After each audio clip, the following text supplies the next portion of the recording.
It is Wednesday, my dudes. This is how I win. This is no democracy. It is a dictatorship. Hate. Double hate. Load entirely. You're out of order! You're out of order! Everything that guy just said is bullshit. Thank you. I'm a bitch, all the bitches back. Stone cold sober, as a matter of fact. I can bitch, got them better than you. It's the way that I move, the thing that I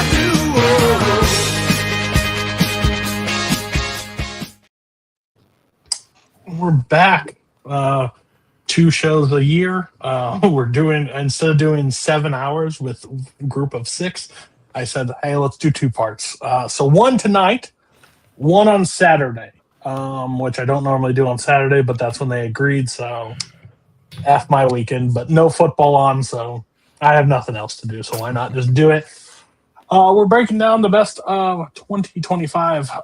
Just to let you know, there will be another 2 episodes so far this year of this show. I have confirmed my creative director, Michael Campbell, has commissioned me to do 2 more. He wants to do the best of 2020 so far. So if you're out there and you want to be on the list, compile a list from the first 5 years of movies and put it on there, and we'll do that. And then maybe I'll do more in the front. People have talked about top 100, stuff like that. Who knows? But it should be fun. Should be interesting. Should be a very interesting list. I want to see how much crossover, how much I disagree, how much I agree. I have seen every movie that's on everybody's list tonight except one. Oh, that's right. But you just said it. It didn't come to my neck of the woods. So still waiting. But I'm sure that's not going to be the one that would ruin anybody's list at all for me. I think that would help everybody's list. But we'll see. Mark, I think everybody in the audience wants to know what you're drinking more than what your list is. But what are you drinking and how are you? Well, I'm doing good. And I will say, just last year, I very famously had many, many beers during the show. Though it sounds like we're not going to be here on as long, but I did decide to switch to some whiskey. So, like, that we'll see how that goes. You never know. It could be fine. It could be. Highly unlikely. Next up, I've been instructed to call him not Aaron J, but Aaron Supreme. So, hi, Aaron. How are you? Shalom. How do you think you'll do on the list? I don't really care how I do on the list, and I actually mean that. For one, if I did care, I'd have to lie about the movies, I guess, because my list is never going to be anyone else's list. 2025 was a fantastic year for movies. So we still have that. Netflix has not defeated all movies yet because I had like 40 movies that I wanted to rate 5 stars, and I had to get it down to 10. So I'm excited to hear the other lists here. Aaron Supreme is here, and not just for tonight. This is for the whole year, everybody. So we're used to it. Aaron Supreme is here. Okay. I think I did question that at one point, but then I just chose not to fight it. I will support it. So far, it's great. We have. Next up, Chance Ellison. Welcome. Oh. I don't know if you've been on a show, but if you have, it's been a really long time. I've definitely been on the show before. It's been a very long time. Very long time. Chance, how are you, and how do you think you'll do on the list? I'm doing good. I think, I agree with the sentiment Aaron put up. I think 2025 was a really, really good year for movies. Good to see everybody, except for you, Payson. You had Payson on, so I had to come and balance it out. But how do I think I'll do? I think I'll do, at the very least, I don't think I'll have the worst list. If I do, something's gone terribly, terribly wrong. But I think I'll definitely get like somewhere in the middle.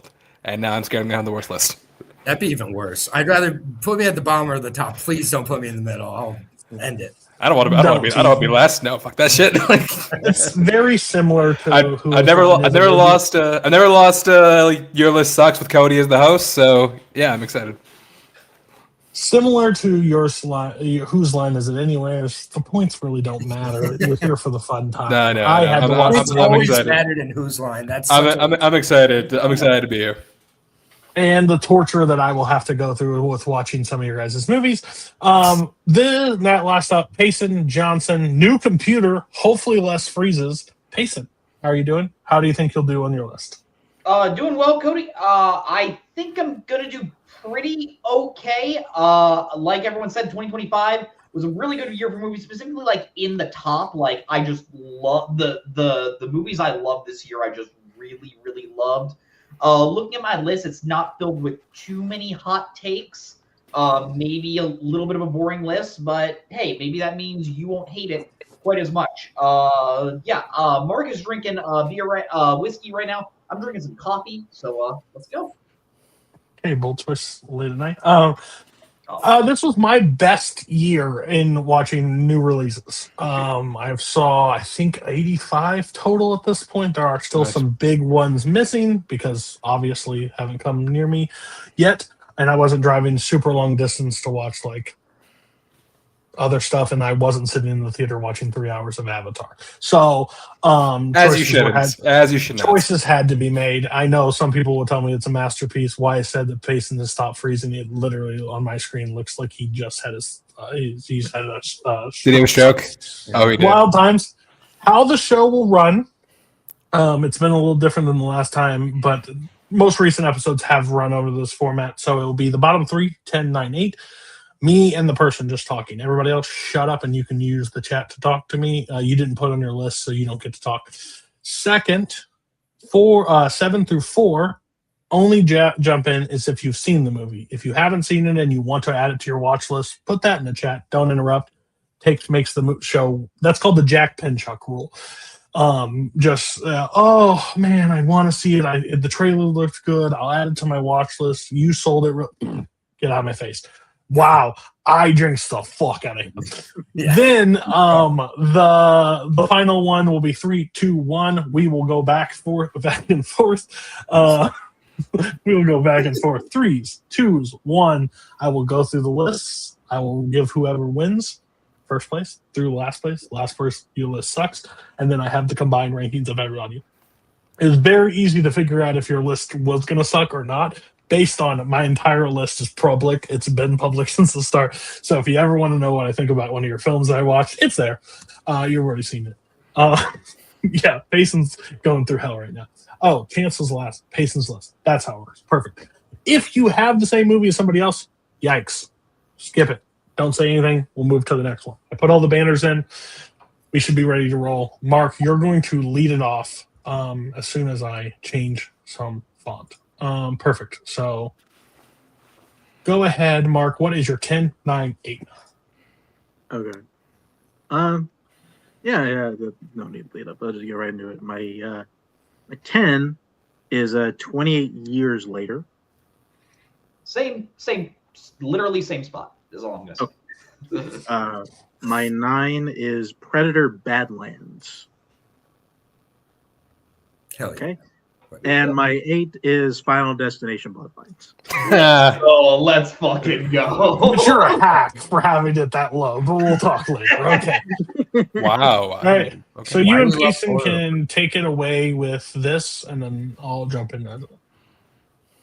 Yeah.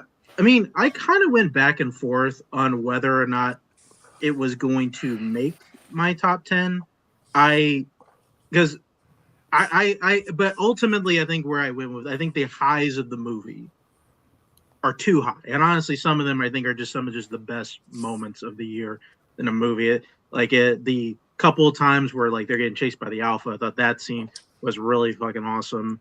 There's just some really good world building throughout. I think we can maybe argue whether or not there's too much or not. I personally really liked it and just got completely enveloped in. There's some really great performances, mainly the kid. I think the kid's really great. And then the scene ultimately, where they make it to the Bone Temple and we have that really emotional moment, that score kicks in. This movie is also robbed of a score nomination. Like that, for at least that scene alone. I don't know how I didn't get it, but yeah, it was really hard ultimately to keep it off the list. Payson. Yeah, this was also my number 10. This is a movie that I know some people were a little mixed on. This I just was absolutely riveted by it the entire way through. Ooh, sounds like Chance's unplugging things. I muted Yeah, you. You're good.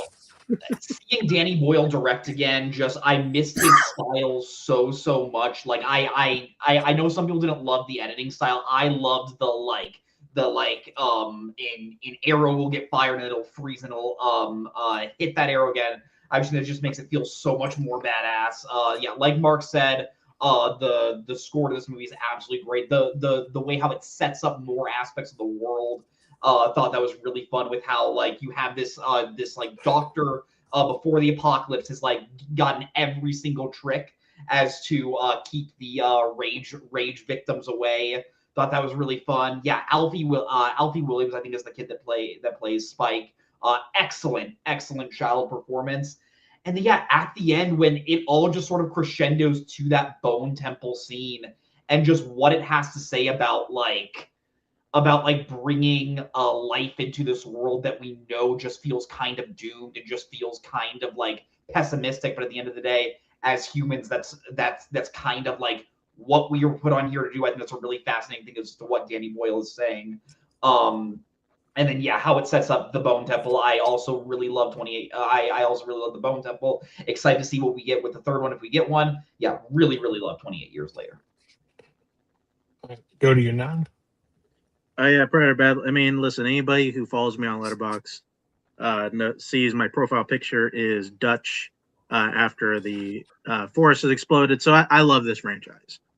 And quite frankly, I love how Dan Trachtenberg has essentially brought it back from the dead, especially also, again, with, I don't know, I doubt anybody's going to have it, but it also came out with Killer Killers this year, which is also very good.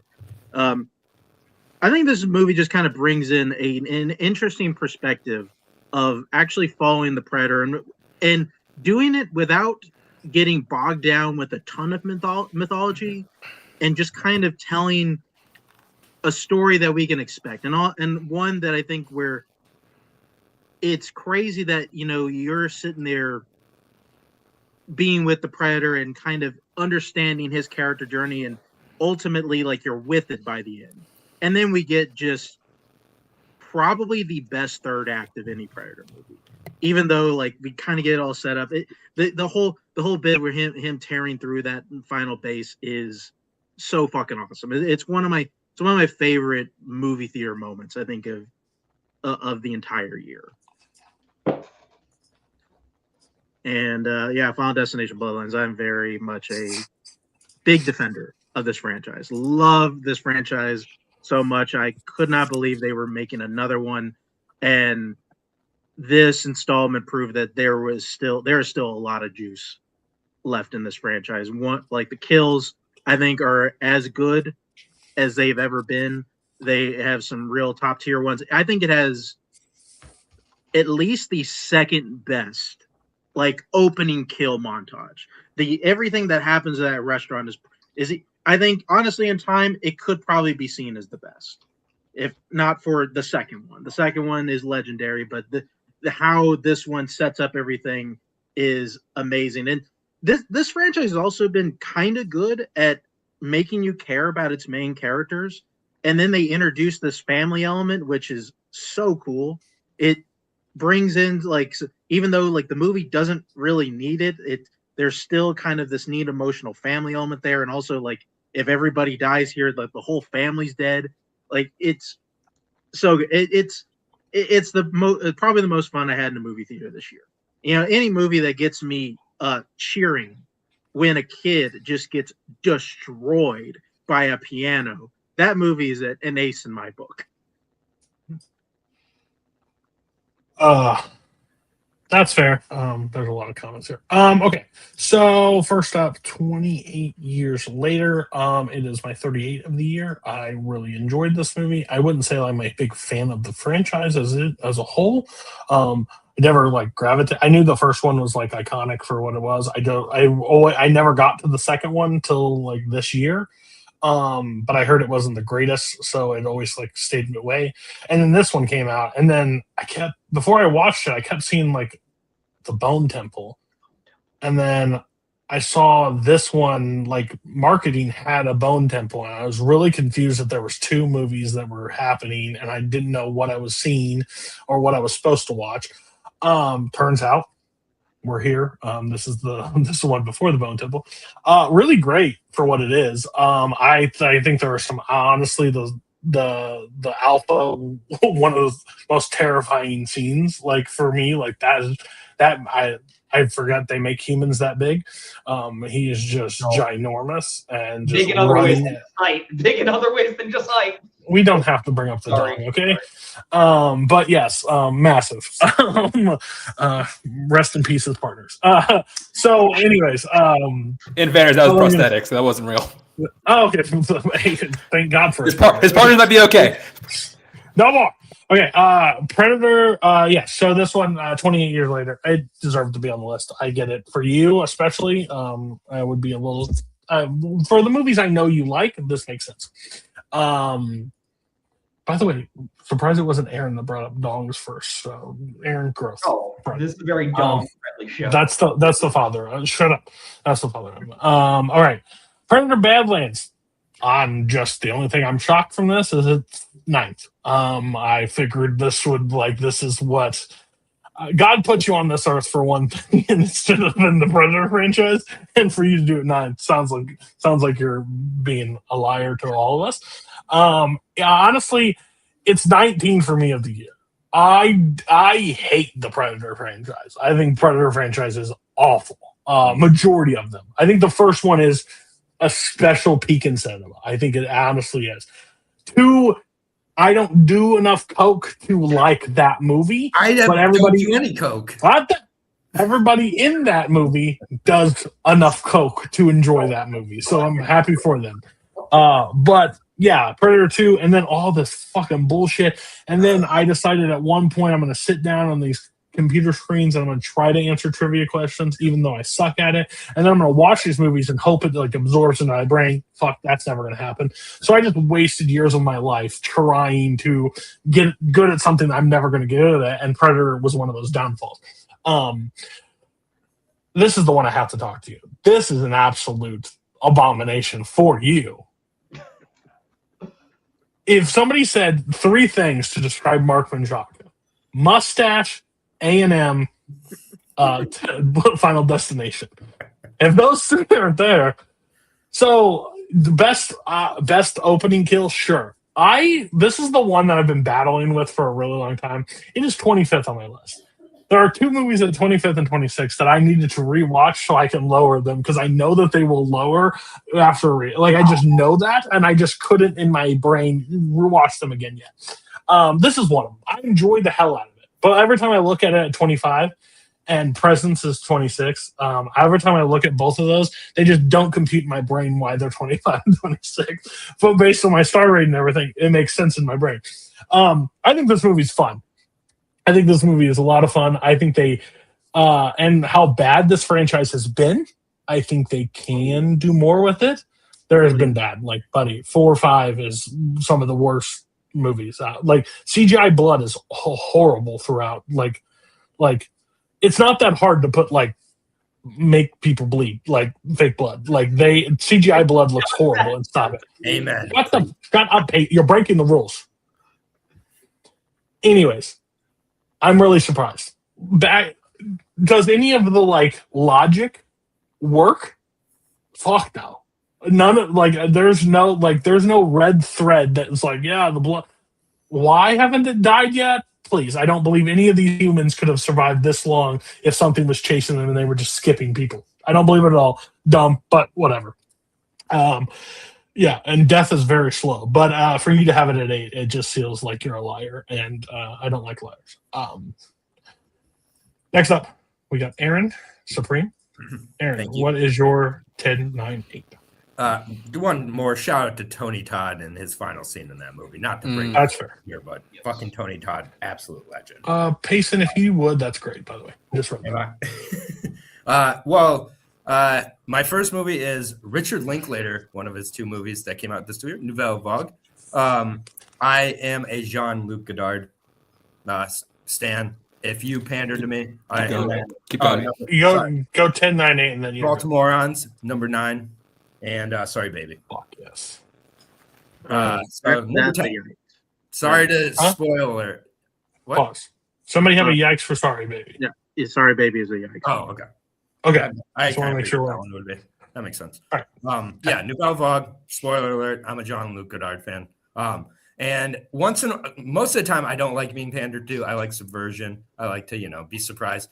Here, I wanted to see what I saw, which was Jean-Luc Godard's journey to becoming a filmmaker from being a film critic, and it done in the style of French New Wave or with homage to it. And I think that Richard Linklater nailed it. I'm not the biggest Richard Linklater fan. I kind of get bored by a lot of his movies. There are a lot of movies where I appreciate them, but I wouldn't watch them again.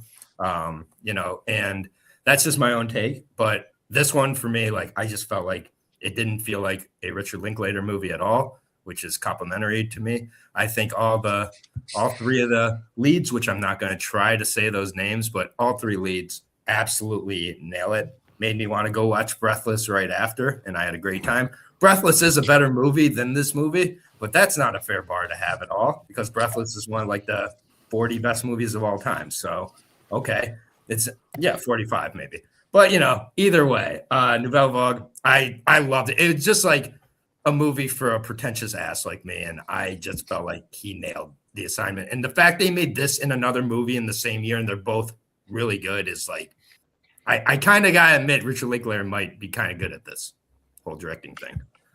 All right, number 9. The Baltimoreans. This movie is a new Christmas rewatch for me. Every Christmas, this is on the list. The performances by Michael Ceratone, I believe. I'll just get his name up here, but either way, I love Harold and Maude. This is Harold and Maude for the 2020s. I'm just going to say that. It is a younger man falling in love with an older woman. This time the older woman, not quite 86 years old, not quite a Holocaust survivor. She's a really hot dentist. So, it's not quite the same thing here. It was a little more. Liz Larson plays Dee Dee, and Michael Strassner plays Cliff. And these two end up meeting because Cliff chips his tooth as he's going over to his family's house like an asshole. He needs to find a dentist. He finds this dentist. They start having just one thing after another goes wrong. Not enough people have seen this movie, so even though there's spoilers a lot, I'm going to skip the spoilers here. This movie is as good as everybody who's seen it, which is, a select amount of people is saying. Jay Duplass directs it. I really haven't liked too many of his movies. I'm a Mark Duplass guy, but a lot of people like Jay Duplass, and this movie just slid under the radar. But it would me, movies influence a little bit of my decision making once in a while. I went out and got a red hat right after to look like Michael out in public, and Michael's not a character you root for, but you root for him. He's one of those assholes who's I know I shouldn't be rooting for him. He's doing fucking wrong over and over again, but go Michael, go. It's a really, really good movie. It would pair perfectly with The Holdovers, which is a favorite of this community, as I know. So if you like The Holdovers, what are you waiting for? The Baltimoreans is here for you. This is no shock to anybody. This just wasn't my cup of tea. I'm a big Zoe Deutsch fan. My favorite movie is from her this year. I think she's absolutely incredible. I can understand why this movie would resonate with a lot of people in this community or fans of that. I think it's an absolute, there's nothing structurally wrong, bad acting, nothing. It just doesn't hit with me. Next one is absolutely up my alley. It's number 12 of this year, and I kept feeling bad pushing it a little farther down, but it is going to be up there for Christmas for me. The comedy works so well, the romantic elements, fish out of water kind of situation, a woman way out of the scene dealing with divorce and everything like that, and trying to read the situation and stuff like that. It's just downright just a very like sweet movie. This is the best way I can describe it. I had so much fun watching this. It's like I can't recommend it enough. I'm a rom-com like slut, so like if it's a rom-com and it's like good acting, I'm probably going to be fine with it regardless. So, but with this, it was one of the surprises because I watched it not around Christmas, but because I always feel weird when Christmas movies come out outside of Christmas. It just I agree. totally just makes it weird for me. But overall, I was glad I turned it on because I was like, it was in the run that I was watching like rom-coms, and it hits. So highly recommend. I will not spoil much about it either because I think it's just fun to go out and check it out for the first time. Because when you don't expect much from this movie, I think that's where it surprises you. Okay, me and Aaron, 1 for 1, 1 and 2. We're not bad, so that's a pretty good start. Yeah. Payson, you're the person I'm looking for. Okay, yes.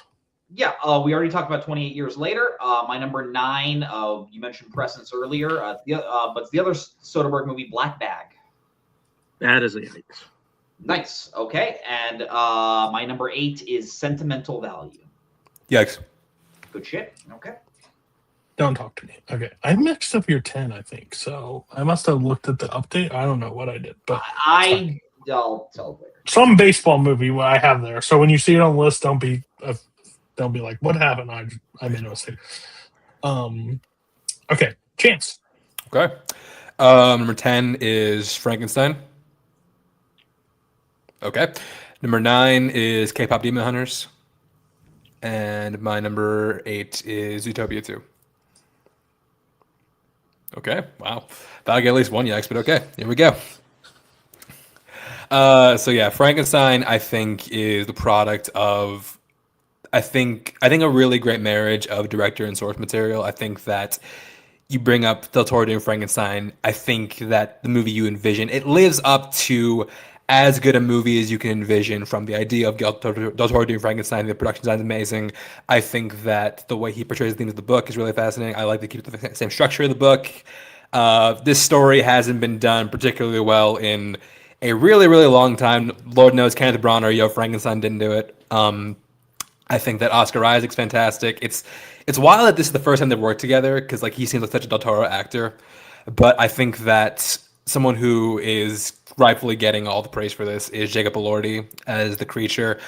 He reminds me a lot of Lily Rose Depp in Nosferatu in that it's very well known he was not the first choice for the role, but after seeing him step in, I have a hard time envisioning the original person bringing that same performance level to this performance and this character. I thought it was incredible. I think the look is amazing. I think it's a beautifully shot film. And yeah, this is one of the there are certain Netflix films I would go out of my way to watch in theaters. This is definitely one of them. Seeing in theaters was a phenomenal experience. Another one, back to back Netflix. K-pop Demon Hunters. This was one that I was a little late to the game on. I felt like I was not the mark for this film, so I didn't watch it. But everyone I knew who had seen it, whose like opinions I do respect, they were really into it, so I wanted to watch it. And I'm a big animation person, so watching it was like, holy fuck, yeah, you're right. This actually is a really, really good movie. I think that Sony. It's funny. I think that Sony, like, for a long time, was like kind of like the laughing stock of animation studios, but I think ever since like Spider-Verse came out, I think their hits far outnumber their misses. Whether they still have misses here and there, probably going to have one in a few months with Goat, but I think the animation here is absolutely stellar. I think that it's fast-paced, it's energetic. I love how it incorporates different style changes to the comedy. I think the music's fantastic. I think all the voice acting is really great. I think the world is really interesting, despite the fact that I think a problem is that it's not really super well defined in certain areas, but I do think the heart is there, and yeah, I thoroughly enjoyed watching this movie. Actually, I haven't seen it on a TV screen. Both of them I saw it was in theaters, but yeah, I really, really thoroughly enjoyed this film. And my number 8 is Zootopia 2. When I heard they were doing Zootopia 2, I thought, okay, this is one of those Disney sequels. I'm like, okay, I can jive with this. I think there are areas and avenues you can go to with the world of Zootopia, and yeah, they do it. I think at the heart of this, you have Hops and Wild, who, look, it's not a common practice in animation to record in the same room, but you wouldn't know. You wouldn't know that listening to these two go together. They remind me a lot of the anime version of like Riggs and Murtaugh, in that I think that they're so good together that they elevate literally anything they're a part of. Like their chemistry, their comedic timing, their back and forth. They're so good that they make the movie better, but also if the movie is really good. I think that the commentary is as strong, and it's also not as obvious as the first one. I mean, and in that, I don't think like the reptiles and the snake can stand for like one thing. You can read into a lot of different ways. I think the way it expands the world of Zootopia is really interesting, and it also doesn't feel like an afterthought. Like it just feels like we're just seeing a sect of this world that we didn't see in the first film. I think the animation in this, like K-pop Demon Hunters, is also fantastic, but in a very different way. And yeah, I think that I thought it was really enjoyable. I laughed consistently. It really affected me on an emotional level. I thought the villain was better. I wasn't surprised this time, and yeah, it was one I walked away and being like, I would watch another third Zootopia tomorrow. So yeah.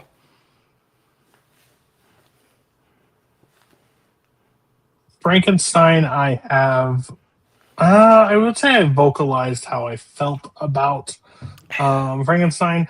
Frankenstein is what I think is like the definition of like lower your expectations. Like I felt like giving it to Del Toro, I thought for sure fire, like not gonna miss for me. And it's not a bad movie. It's like it was number 40 on my list this year. I think it was a problem where I think like it feels bloated, and the weirdest one, and everybody keeps giving me the same face, and I understand I'm not the same my eyes are different than everybody else's. I get that, and apparently my ears are too because with scores and stuff. But when I see like one part, this movie will look the best movie I've ever seen, and the next part it will look horrible, and it's just like this weird like contrast that I'm just like. And I also think Oscar Isaac is bad in this movie, and I know that's probably not what people. I just think he just isn't the right person for this character. I think the monster and everything is cool. I think that's a really cool thing. I mean, that is the better half of the film. I will give you that. Yeah, I guess I'm just not really supposed to care about like overall the Doctor versus like Frankenstein. That's probably who I should. I think it's a cool thing. I just was so amped for this, and when your expectations are so high, and then when you see it, you're just like, it falls. Hurts. I'm gonna be honest with you. I don't know shit about K-pop. I don't know. I don't either. Okay, perfect. Yeah, just missed it by that much. Crazy. I didn't know if they were promoting an album. I don't know like what we're doing in this movie. Like, I think like the visuals are really cool, but the songs make no fucking sense to any of the stuff we're doing really most of the time. Which is not a bad thing. Like, it was a fun time. Like, I think the animation style is really cool. And I'm normally a person that, like, hates anime. Like, I'm not the person that you'll ever catch watching an anime ever. They do something that pisses me off in everything. So it's not just this movie. But when they tell a joke or they tell something, oh, no, and then they cut to something doing the exact thing that they're like, oh, 10,000 angry fans. Oh, there's 10,000 angry fans. I want to just, like, oh, okay. It pisses me off to know it, and this movie does it all the time. But when the fighting and everything else is, I think it's cool. I think it's a cool situation. I think the animation style really works. I think some of the music's really catchy. I heard some of the songs. My kids got to this before I got to this, so I've heard the songs prior, and I'm just like, interesting. Will I go back to it? Probably not. But did I hate it? No. I am on record. It's not hard to beat Zootopia 1. I think Zootopia 1 says some things that they try to do and be less, like, not racist. And I feel like some of their themes are very racist, and it's very awkward. I think they're very weird and very bad choices on the first one. This movie, and I think they knew that. I think at least they figured it out in the 10 years. They're like, we did some weird shit. Because they flipped that shit on the head like the first 5 minutes of this movie. And I think, like, I applaud them. I'm sitting there watching it in theaters with my kids. And my kids are like, that's fine, blah, blah. I'm sitting there, I'm like, I'm enjoying this way more than I should be enjoying this right now. Like, like, this is good. Like, this is good, like, overall. Like, I'm having fun with it. So good. I think it's 27 on my list. I had so much, and I still thought that after the end of it, I was like, it could go a little higher. I thought Zootopia 2 one, great message for kids. Two, just an overall just sweet like message. And I think like Judy and Nick are just like a perfect buddy cop situation. I think they've nailed that shit. And adding reptiles and putting that and like letting like the audience kind of dictate where that sits for you, I think is a smart choice. So I have no problem with Zootopia 2. I was surprised that it made someone's list, especially the group that I assembled, but I'm kind of happy that it is so we can talk about it. All right. So it's going to still work like you're going to go one, but you're going to go up your ladder. So Mark, you're first. So go through your 7 through 4. 7 through 4. All right. But yeah, you just do one at a time. Okay. So 7 through 4, and then just do one at a time. No, just do 7, talk, 6, talk, Okay. 5, talk. Got it. Okay. You're good. Gotcha. It's been a while. Everybody, it's hard to get back on the bicycle. You're fine. All right. Okay. Yeah, my 7, it was only a small yikes. My 7 is Sorry Baby. Yep. So, yeah, no, I like this a lot. It is probably, it's either, I think it honestly probably maybe like the second most emotional I think I got in the movie theater this year. I went into it not really knowing what to expect, and as the movie went along, like it's weird because I think the movie kind of puts you in this false sense of security because the movie I think is actually pretty funny throughout. It reminds me a lot of Manchester by the Sea, where like everything that we're going through is like really sad and emotionally devastating, but like Lucas Hedges and Casey Affleck have really good comedic chemistry of each other for some reason, and you're just laughing most of the time. Which this movie starts off really funny, then the awful thing happens, and you're just like, man, what the fuck is this shit? And Ava Victor is just killing it most of the time. It bothers me so much she did not get the 5th Oscar. Now I thought there was a chance she would get it. Honestly, there's like 4 or 5 other names that probably could have gone, except for Kay Hudson. But you know, it is what it is. But no, like you don't like Neil Diamond? No, I'm just kidding. But yeah, I think this movie kind of sells its themes incredibly, and how like we're just kind of watch this woman just try to get back to normal life, but is also constantly reminded of the bad thing that happened and how easy it is to kind of slip into that, but also kind of be put in a mindset of why people don't necessarily go forward and also not necessarily see the person that did that to them as a villain or even want to like see any like kind of real justice to them. They just don't really want that person to do those things. And also just to get some acknowledgement to like what happened, which yeah, I was kind of blown away by this movie and surprised how much I liked it. And yeah, big hit for the year for me. No, I totally agree. This and After the Hunt handled this subject matter in very different ways. And God, I love Luca Guadagnino, and he fucked up with After the Hunt a little bit, unfortunately. And Luca, Queer, one of my favorite movies of last year. One of the reasons I didn't win last year's YLS. So I'm not going to let him ruin this year's YLS. But enough about a different movie. We'll talk about this movie. Eva Victor, yeah, ditto all of what Mark said. So I'll just try to touch on some other things, but particularly like the balancing of the humor and the drama throughout this movie makes it so lifelike. It's so well written. Eva Victor is the real deal. Her scene with John Carroll Lynch, scene of the year, one of the best scenes, and it's 2 people sitting on a fucking curb. Like it just is. It's well shot. It will enrage you without purposely doing so, just by the presentation of what's coming. It's not manipulative. It's not predictive in where it's going and what the themes are till you really get to the end of it. And yeah, really, really good surprise here. Under promoted by A24 because they're becoming assholes. But you know, it is what it is. Every hero has their fall, and it seems A24 is slowly starting. But we'll see. We'll see. I still love A24 and still A24 to come on the list. But Sorry Baby, under fucking promoted, and that's why he didn't get fucking an Oscar nomination over the Neil Diamond movie. I saw that trailer in theaters before Begonia, and I literally audibly out loud went, "Oh, Jesus Christ." And the whole theater laughed. I've never had that happen before. But like literally the entire theater finally it's happened. Anyways, sorry, being straight. That movie's not that bad. Okay, I haven't seen it. I just judged it. Kind of with you. It's not I'm as bad. sure. Listen. Like yesterday, it's a movie I'll never watch. sorry. All that happened real quick. Side note, bar. The only thing that's going to happen is now Kate Hudson takes that spot. And now everybody's going to go at her when they could have just left her off, and no one would have felt anything about it. Like said she was great, but like I honestly think the Oscars should treat it like Selection Sunday of March Madness, and it'd be like the first one out, first four out, like bubble teams, like this performance almost, and just piss everybody off. They should make it. It would be great. They'll duke it out. Don't do it at 5 a.m. Do it at 7 p.m. and like release the bracket and just show everybody your Oscar nomination and be like, oh, Best Picture just missed these three. It would have been it.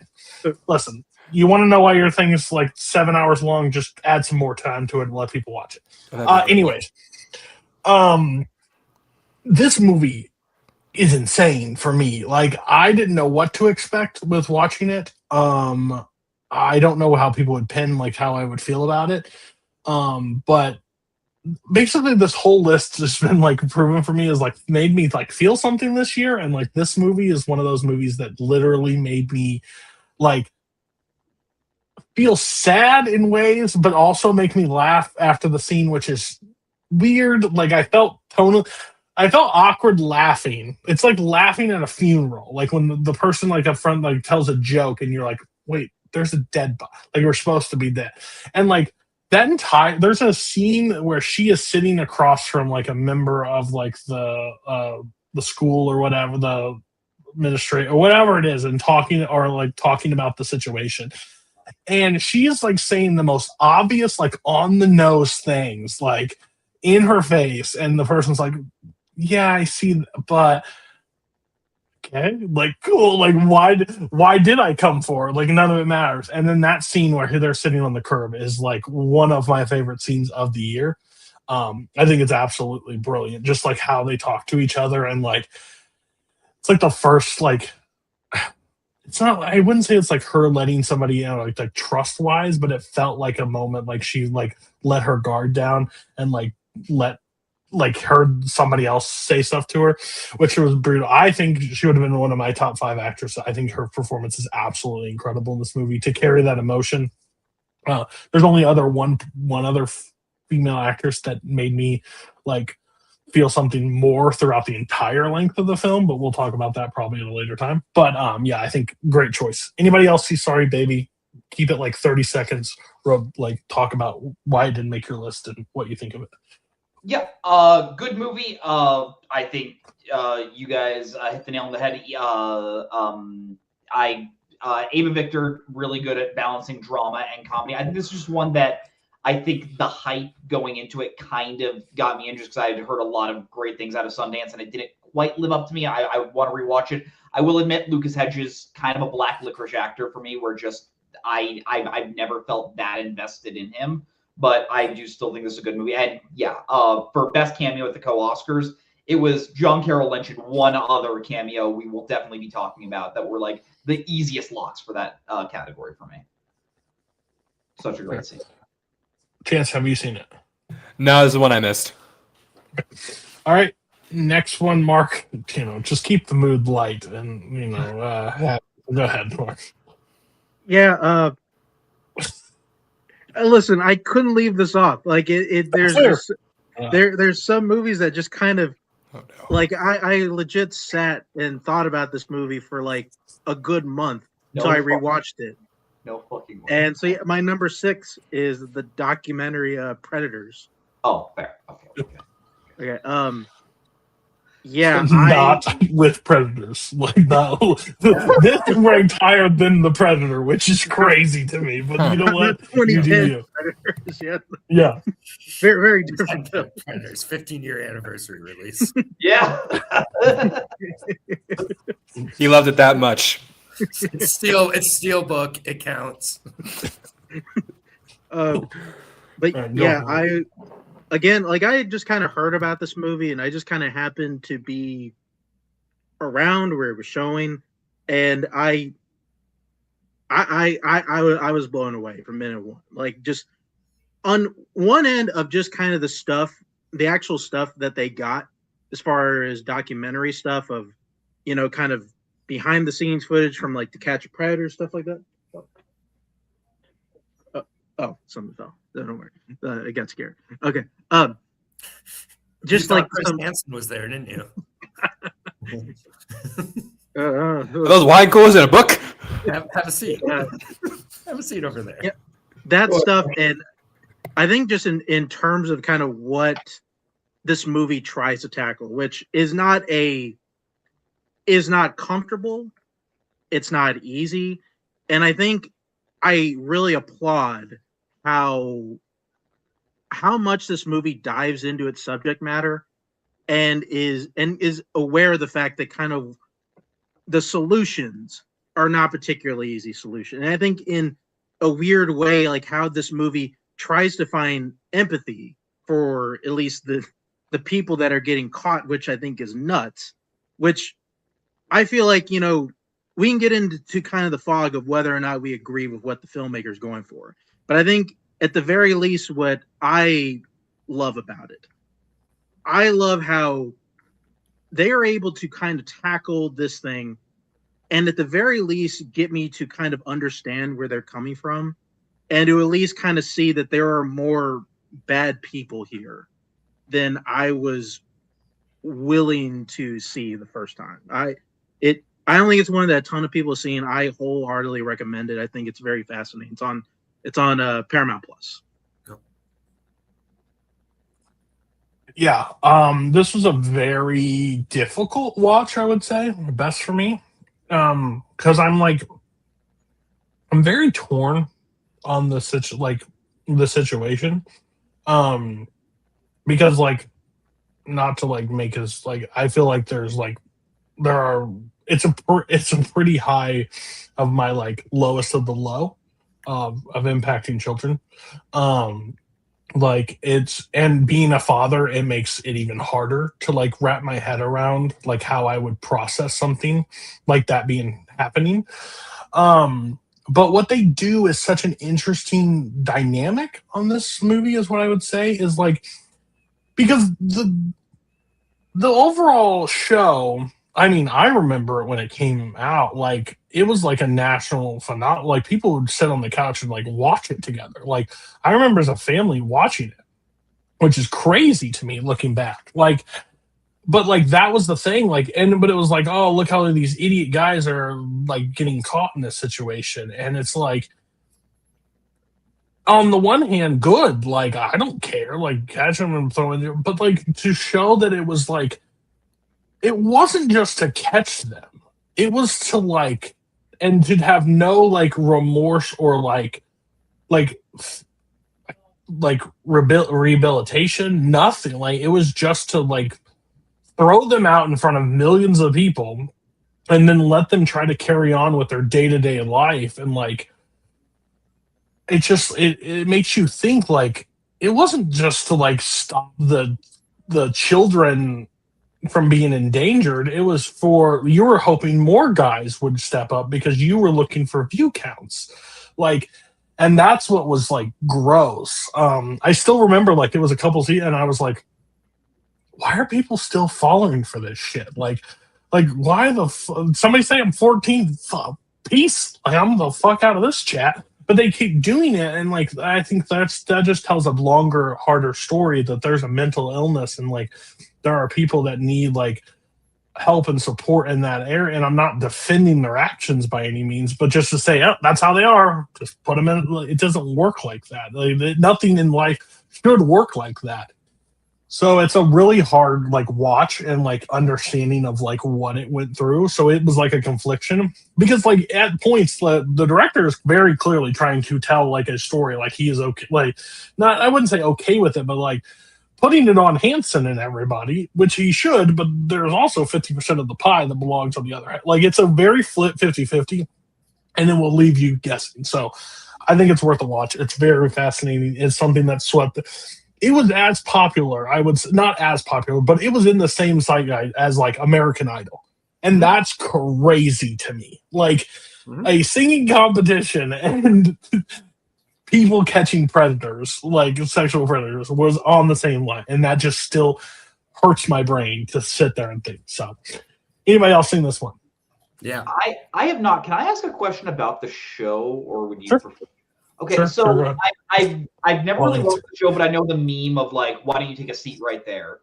Yeah. In those clips, do they have like hidden cameras on the actual predator when they're doing it, or do they hire actors to like reenact what happened? No, those are the real people. Yeah, that's the real guy. It's a sting. It's a sting operation. Sting operations. They get a decoy that looks exactly the age, lets them in, talks to them, and then she'll disappear, and Chris Hansen will walk around. Why don't you have a seat?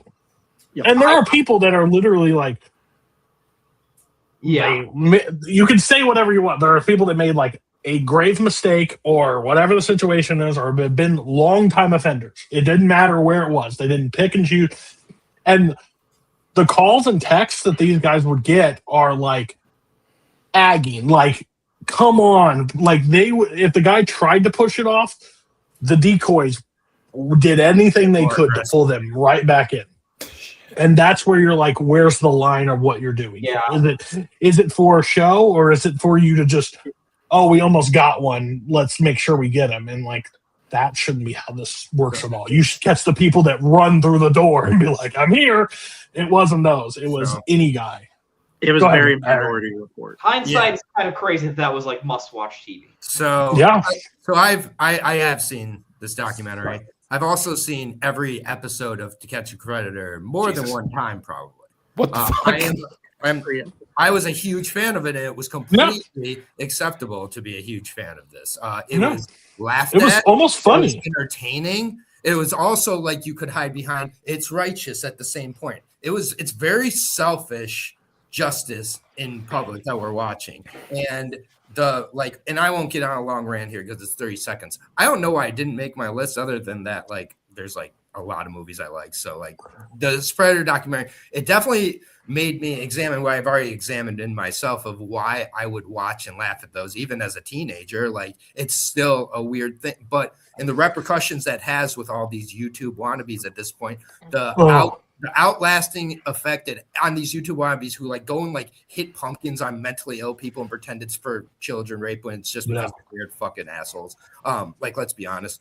But like the other part that was fascinating, now we can move on, is the decoys who got to talk, particularly the decoy who was involved in the suicide, and how to this day he still couldn't speak. Like, he's fucked from this TV show. Like, and that pretend to be a news, like, so it's just like, it was a sobering documentary, which there was a couple really good sobering documentaries this year. None of them made my list, but goddamn, the other one, a Netflix one. So go watch that one. Maybe it's on someone's list. But Predator's excellent choice, Mark. All right. I mean, shitty choice. Sorry, terrible choice, and it should ruin your list. Yeah, fuck you. Mark, what's your 5? Let's see if you're talking. I'd be very surprised. My 5 is Weapon. Yikes. Yeah, there we go. And your 4. And, oh yeah, I'm still here. 4, Marty Supreme. Yikes. Yeah, that's what I thought. Okay. Same place. Okay. All right, Aaron, you're 7 through 4. This is where I lose this game. Like, I forgot what game I was playing when I made my list. I just made it for me. So this is where I die. It's okay. Man Finds Tape. We got a found footage mockumentary at number 7, directed by the great Peter Gandersman and Peter S. Hall. Anybody? Oh, my favorite. Well, it's produced by Moorhead and Benson, so you should at least trust those two. Those two really know their fucking shit. This is the mockumentary found footage horror movie master class we were promised for this year. That's one. Because this is what Shelby Oaks, I think, promised a lot of people with this YouTube investigation mockumentary, like really good, tense horror movie. Shelby Oaks was booty cheeks. It should be in the back pages of Tubi. Everybody who spent money on that fucking movie, I'm sorry you wasted your money. I hope you like your t-shirt. But Man Finds Tape is fucking fantastic. Like, for one, most found footage movies, the acting sucks in. This one, the acting is good in. So like, it's not just good for a found footage movie. This is a genuinely good film. It examines a lot of faith and non-faith as well in a, I feel like, unique and scarier kind of way. It's a brother and sister who investigate a series of tapes, and I don't really want to spoil a lot about it, but if you've seen anything Moorhead and Benson has done other than Moon Knight, because that doesn't count because that's not real fucking entertainment. I don't care if you like Moon Knight either, because I don't like any of that shit. Moorhead and Benson, if you've seen like, maybe Something in the Dirt, I'm sure everybody's seen that, huh? Synchronic. Any Synchronic fans in the audience? Check this one out. It's my favorite found footage movie of the year. I thought it was going to be Strange Harvest. This is a little bit better. Even if you're not a fan of the genre, I think that this is one that could get you more interested in it. Or Cody will tell me why it sucks in a minute, so stay tuned. All right. The other movie, the next movie. Pause. We just do the one and then we move on. I don't love found footage. But you know what? This is the thing. There's two movies back to back that if Aaron didn't put on his list and I watched these movies, I would message Aaron privately and be like, have you seen these movies and why are they not on your list? Because they are very Aaron. Yes. That's what I will say. So he's at least true to himself. This movie is wild all over the place. Hard to follow. For me, hard to follow. I think I didn't watch Shelby Oaks. I didn't get a t-shirt, so I'm off on that one too. Yes. But I heard that was bad too. That's a side note. I think it's really funny when a movie critic or whatever makes a movie and then it's bad, because then it's just hilarious because you've been criticizing and forever. uses a million tropes after criticizing people for using tropes. It's fucking great. Movies are hard to make, and that must be the lesson. But overall, Man Find Tape. Listen, go check it out for yourself. Is the best way I can describe it. This movie is. I hate found footage. I rarely like a found footage movie. I do think the acting's not bad. I will say I think the acting is solid in it, and I think they're tackling a theme that I think is interesting. It just didn't work for me, and that should be. If I came on here and said Man Finds Tape, groundbreaking, top 15 of the year, people would call me a fucking liar. So you know what? I'm going to stay true to who I am and say, not for me, pass. Anybody else want to watch Man Find Tape? No. I have seen Man Find the end, so got you there. Okay. All right, your next one. Yep. All right. My next one that's going to sink me further into the abyss here, but such is life. Reflection in a Dead Diamond, directed by Katet and Farazi. In a Dead Diamond. In a Dead Diamond. Spelled it wrong. I'm not a big James Bond fan, but this old man James Bond movie sure fucking worked for me.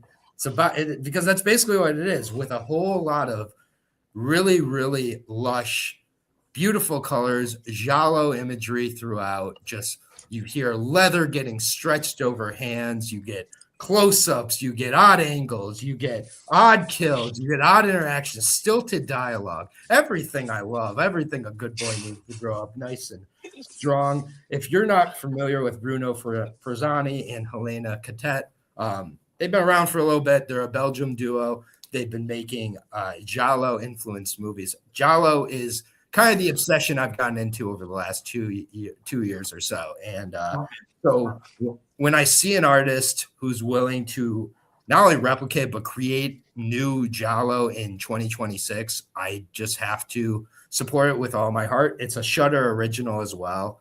Shudder had a great year. They had a lot of really good movies out there if you're a horror fan. But yeah, this one isn't even exactly horror. It gets really violent at times. It gets, very cerebral. Reminds me of The Limey by Soderbergh. If you've seen that, if you like that movie with Terrence Stamp, I think this movie is up your alley as well. It's like sensory overload, but there's also a really good story going. I feel like these two directors have completely hit their stride at this point. If any of that sounds interesting to you, and it's like a really cool spy story as well, of this just older spy trying to stay in the game and keep up kind of with the changing of how things are done, the rules to the game. Assassins now just aren't, it's a commentary on, how generations change within, it's just, and the generation tries to keep up as they're slipping into obscurity. Every single moment you could pause of this movie and hang it up on your wall, I probably will. I'm going to pass on hanging up on the wall. I found this better than Man Finds Tape, and I don't really understand why personally, but I will shout out both these films. Under 90 minutes, so they were quicker to watch, so didn't waste a ton of my time. I was really confused as fuck during this movie. And I thought that was the point for majority of it.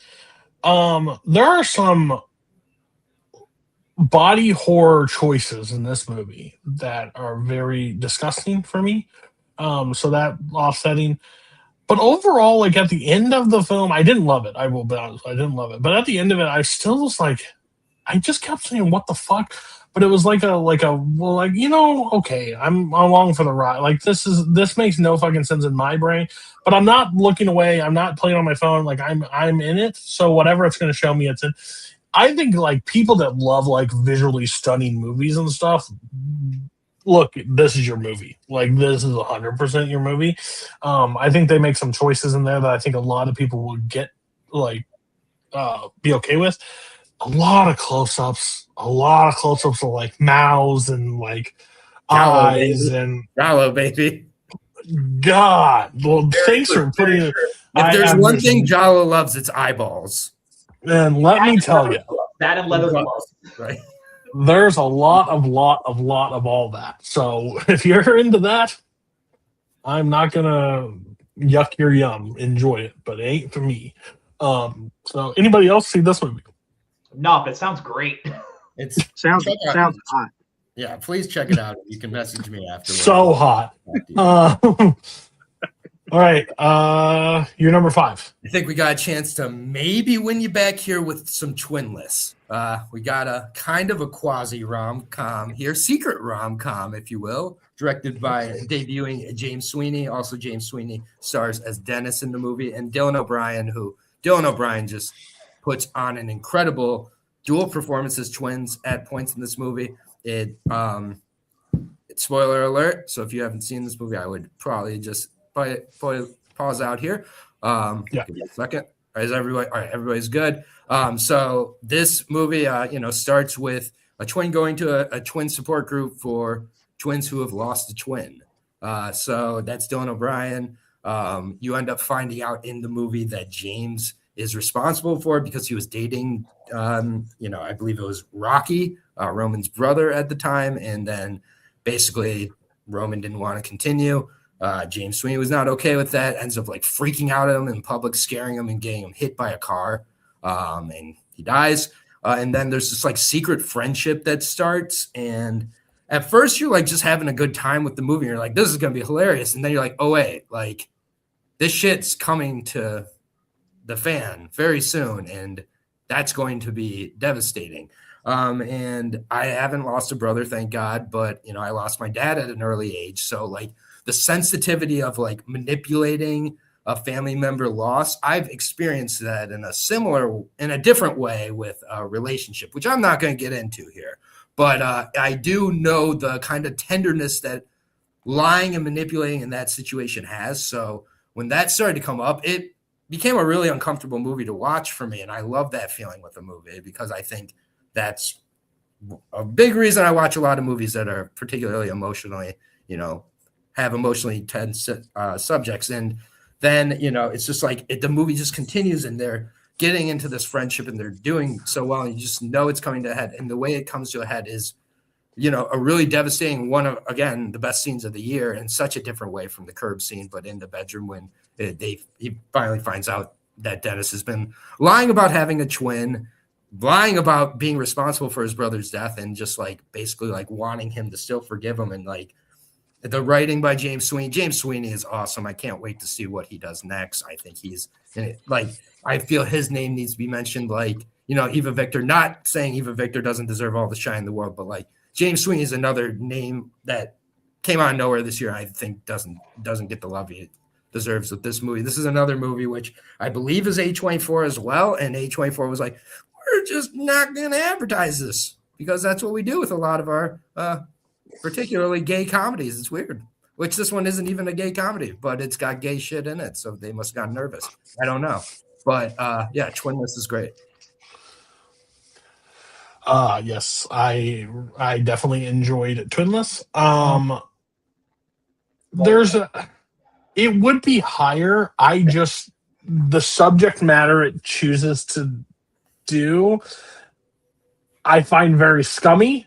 So it's hard to like, and when that character's still around, and like you're still like, how the movie kind of centers it is like, think about it from his perspective. Like, it doesn't try to redeem him in any way, but it doesn't seem like he gets like a real, like, I don't know. It's just it's the subject matter is just weird to me when you fake the death or fake somebody just to get close to somebody and then you cause the situation. Just a weird overall. But overall, I think the movie's great. I think the movie is absolutely so smart with their choices and what they do.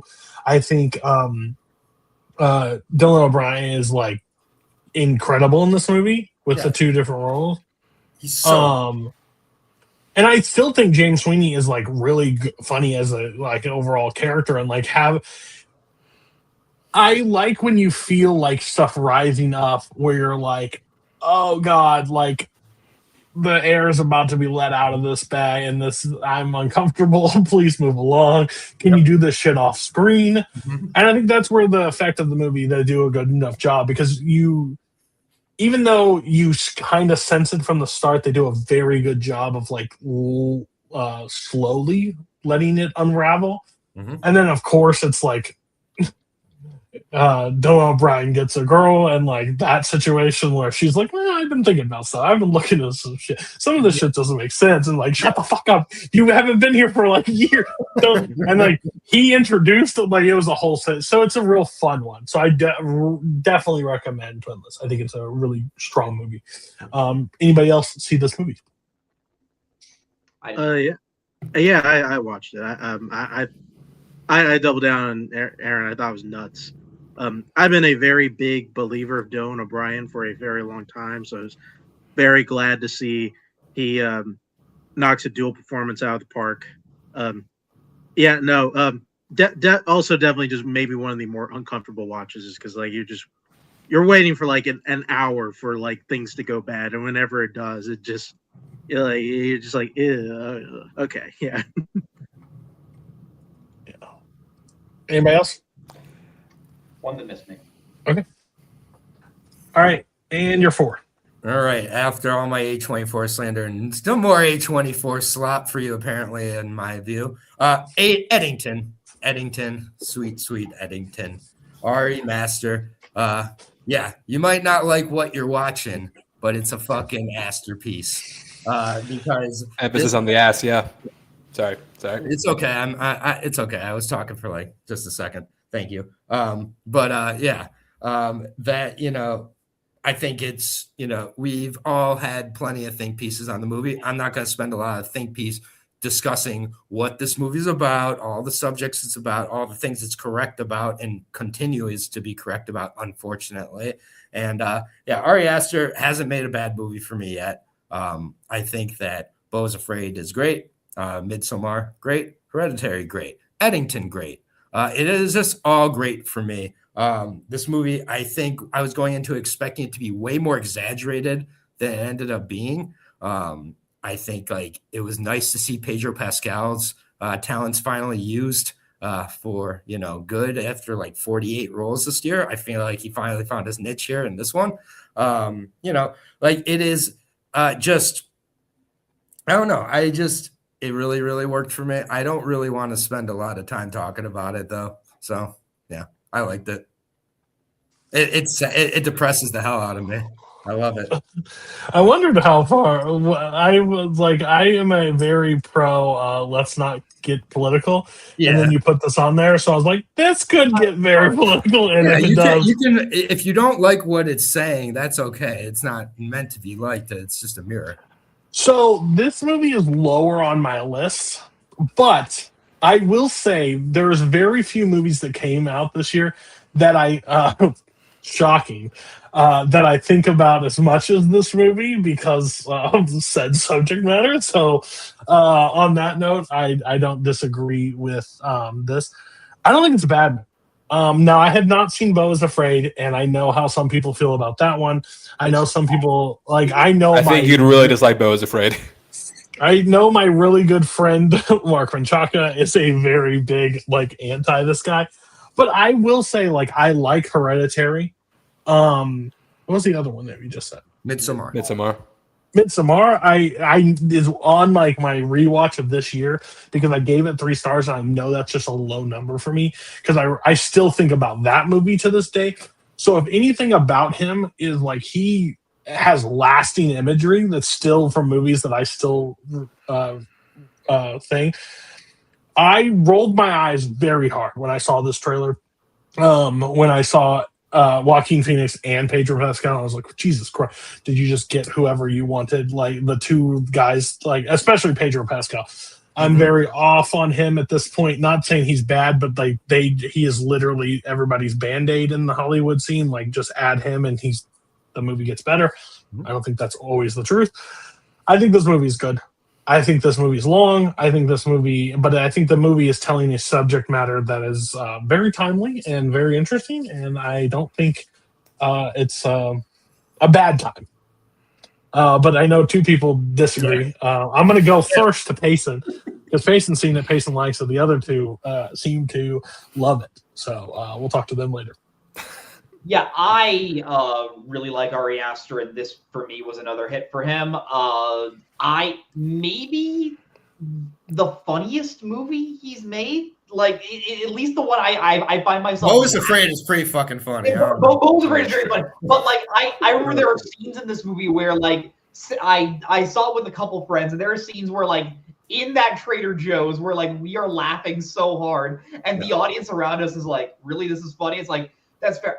Everything Ari Aster has to say about modern society, I just found so funny. Of Joaquin Phoenix's character just decides to run for political office just because he's annoyed at this minor hindrance of having to wear a mask. And at the same time, you have Pedro Pascal that seems like an idealistic guy that's hey, we should be taking this pandemic seriously. But at the same time, you look inside his house and he's stockpiling all these things that apparently we're having a shortage of.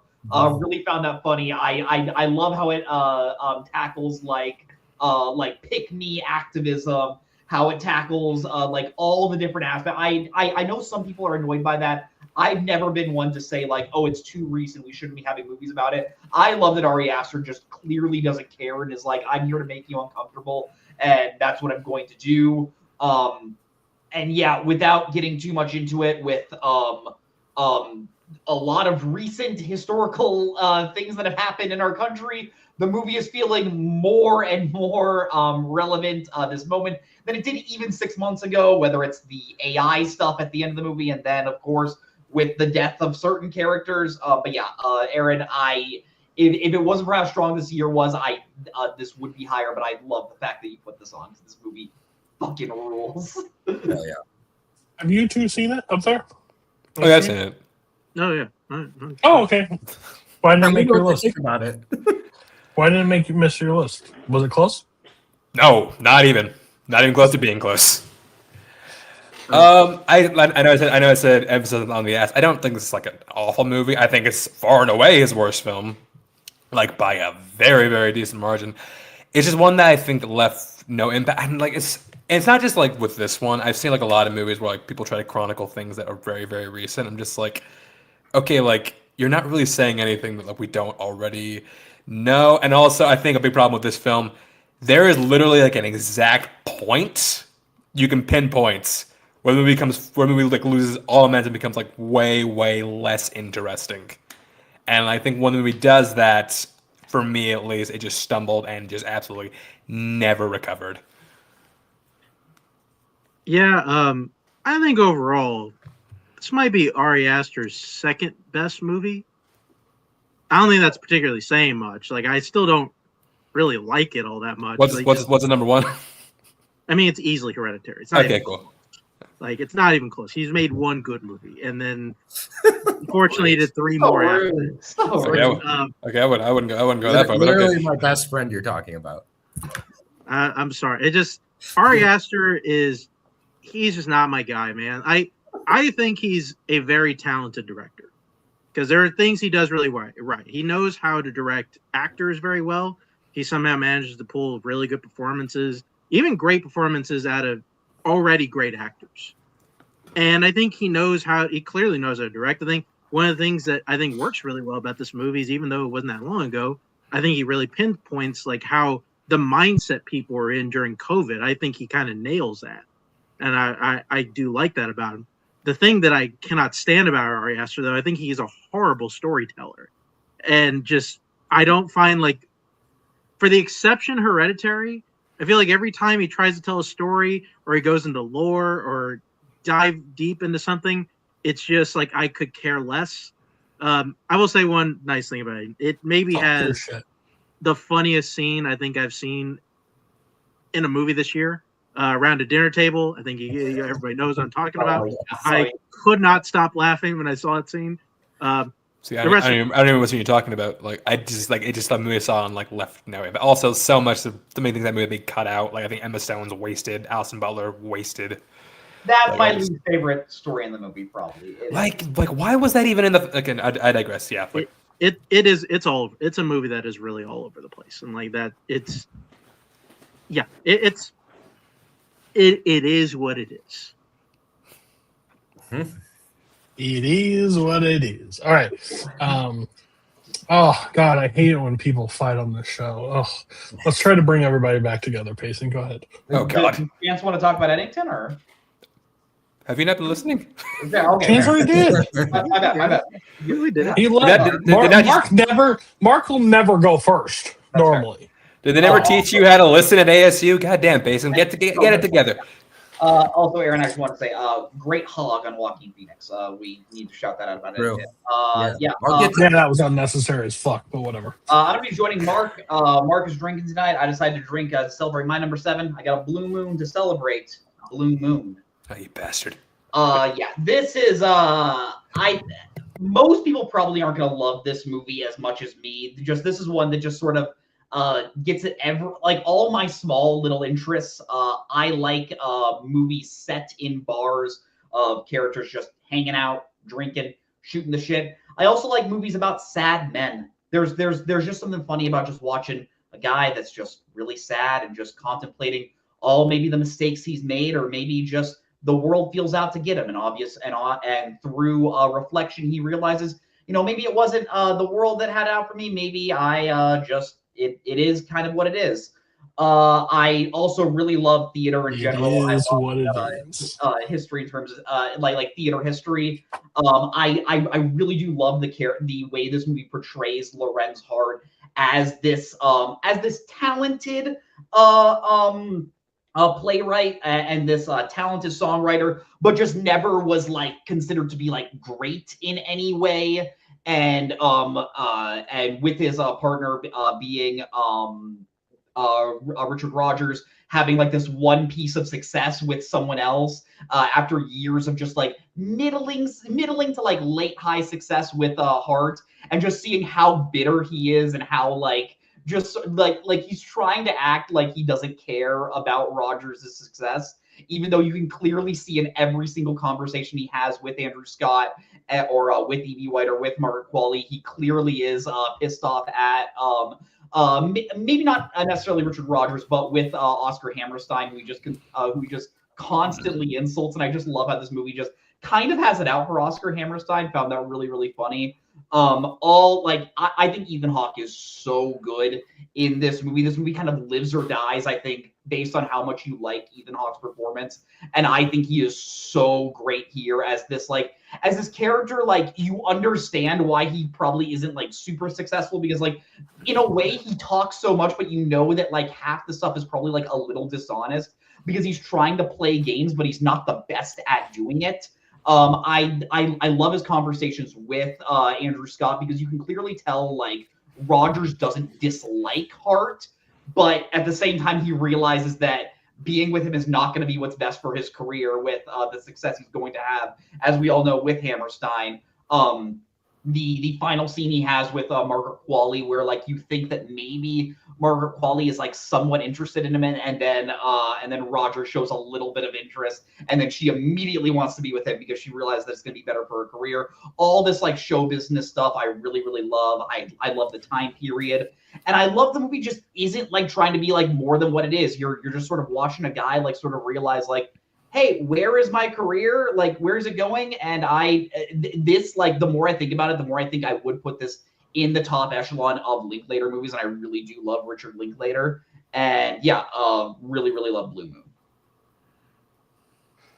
I've been on record. Ethan Hawke getting a nomination for this movie is ridiculous to me. I think it's absolutely crazy that he got it. I get it. He talks the entire fucking movie. Cool. I don't know why that's best actor material. There are other actors that did more with Who'd you put it instead? I'm curious. Fuck anybody. Off the list, I'd have to look like overall. But I was really just shocked that he was the that he got the nomination, in my opinion. No other choice. It's a great actor. It's a great actor. Fair enough.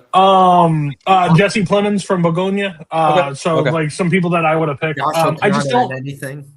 I just don't think he does anything that is absolutely groundbreaking in this movie. I think it's an annoying guy talks at the camera for an hour and a half, and that's fine, and that's enjoyable for the most part.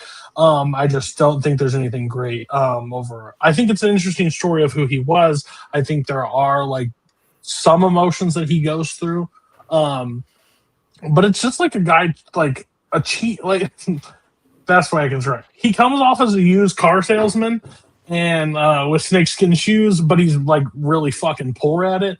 No one's buying that fucking broke down 2007 Toyota Camry on your lot like from him at all. But he's trying, he's slinging, and you just want to leave. You asked for a test drive and it just didn't work. But overall, I also don't know much like overall about the people, the person like at all. Like I just know from the movies and stuff, but or the playwright, the work that they've done. But it's interesting to see. And this is not a shot at Ethan Hawke. I think he's a really good one of my favorites. Like he's a really good actor. I think he's getting better with age, which is crazy. Because I think like go back to like Training Day and stuff like that. I think he was good, but like now he's like reaching a level that he can really perform. So not a bad one. It's just not one that's up there for me. When there's other people that I think deserving. Who else? Anybody see this movie? I have. Go ahead. Yeah, so I watched both Richard Linklater movies this year, and he definitely made both movies for who they're made for. This one's for the sad theater kid. Like, I recommended it to all my sad theater friends. I was not in theater. I'm just sad. But I recommended it to all of them. They all loved it.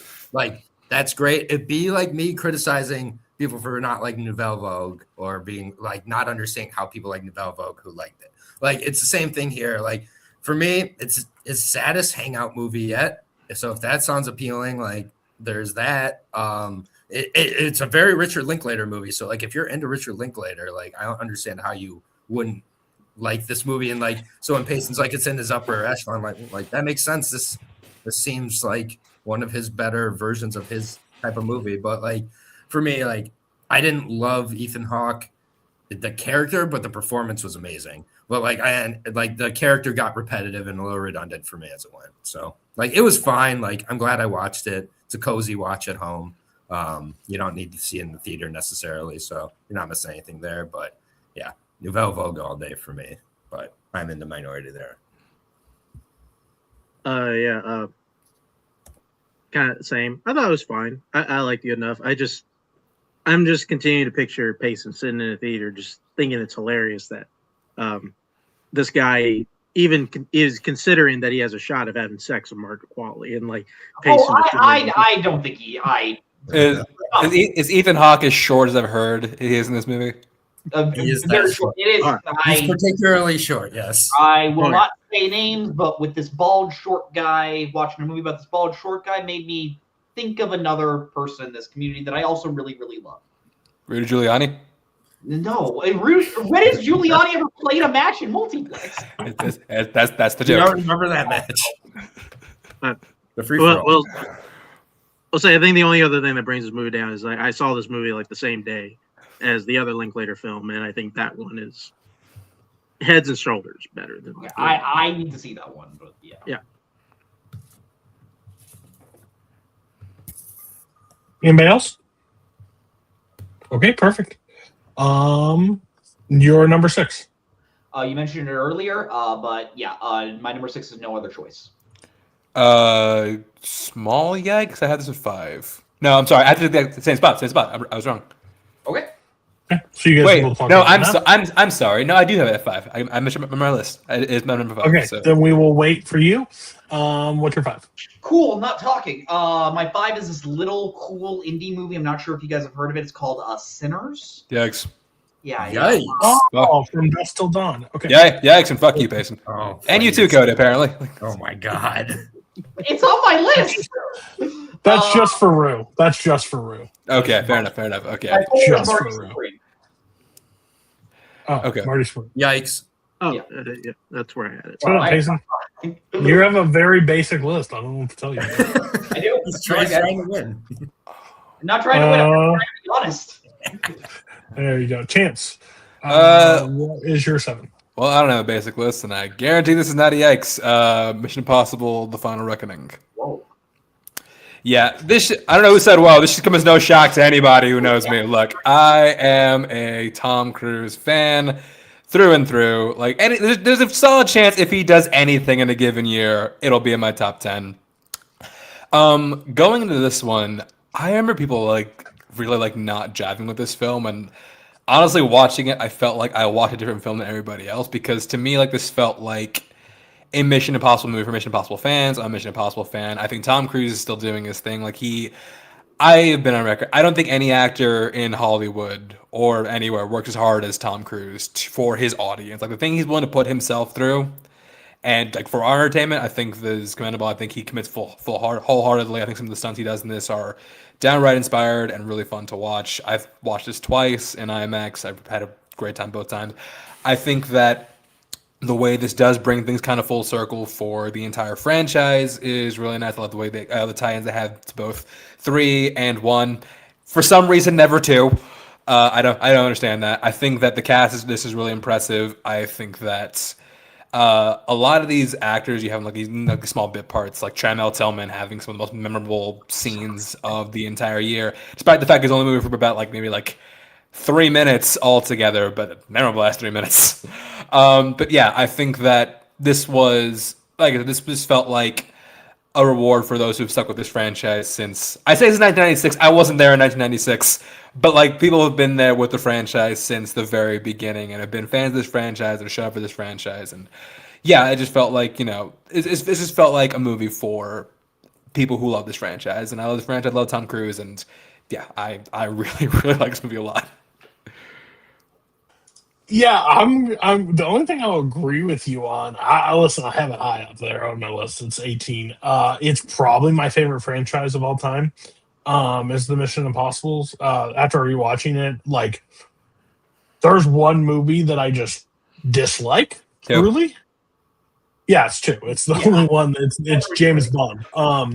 But James Bond with less charisma, which is impressive because it's Tom Cruise. Anyways. What I will say is, when I watched, so I was late to watching this because the reviews started coming out and everybody was just like, this is bad, blah, blah. I'm like, fuck. How do they go? Because I think Rogue Nation is my favorite of all time, but Really? Fallout, and then Direction, I think are all really, really good movies. So then I'm like, okay, how do they fumble this and this bad? I don't get it. I get it. It's not up to the level of those 3 movies, in my opinion. I don't think they're. I think it's very lower rank. but it's hard to end something that's went on for so long. I just think the only bad part is like the first like 30, 40 minutes I did was like, oh, I'm in danger. Like this is gonna be bad. Like weird flashback, like an in memoriam, it felt like we were like seeing the end before the before the movie took off. And then I buckled in and we were fine. Like there was no real issue after that. But even like the heavy emotional moments, when spoiler alert, when Luther dies, like that was like a really like that was a really hard hitting scene, like for me at least. Oh yeah, I think that's where the turning point where it caught me. It's just how they opened it. I thought was a very bad choice. But overall, I got out of it. I was like, it may not be up to the level. It may not have been what we all wanted to be the ending. As some people believe. I was fully satisfied. I think, again, puts a solid point on like one of the best franchises for me out there. But I think best action franchise easily. I'll give you that one. Everybody else see this one? Yeah. No. No, Aaron. It must have competed with something else. Go ahead. Yeah. I like this movie. I think this was just sort of a product of hype where Mission Impossible for like the longest time has been my favorite current ongoing movie franchise.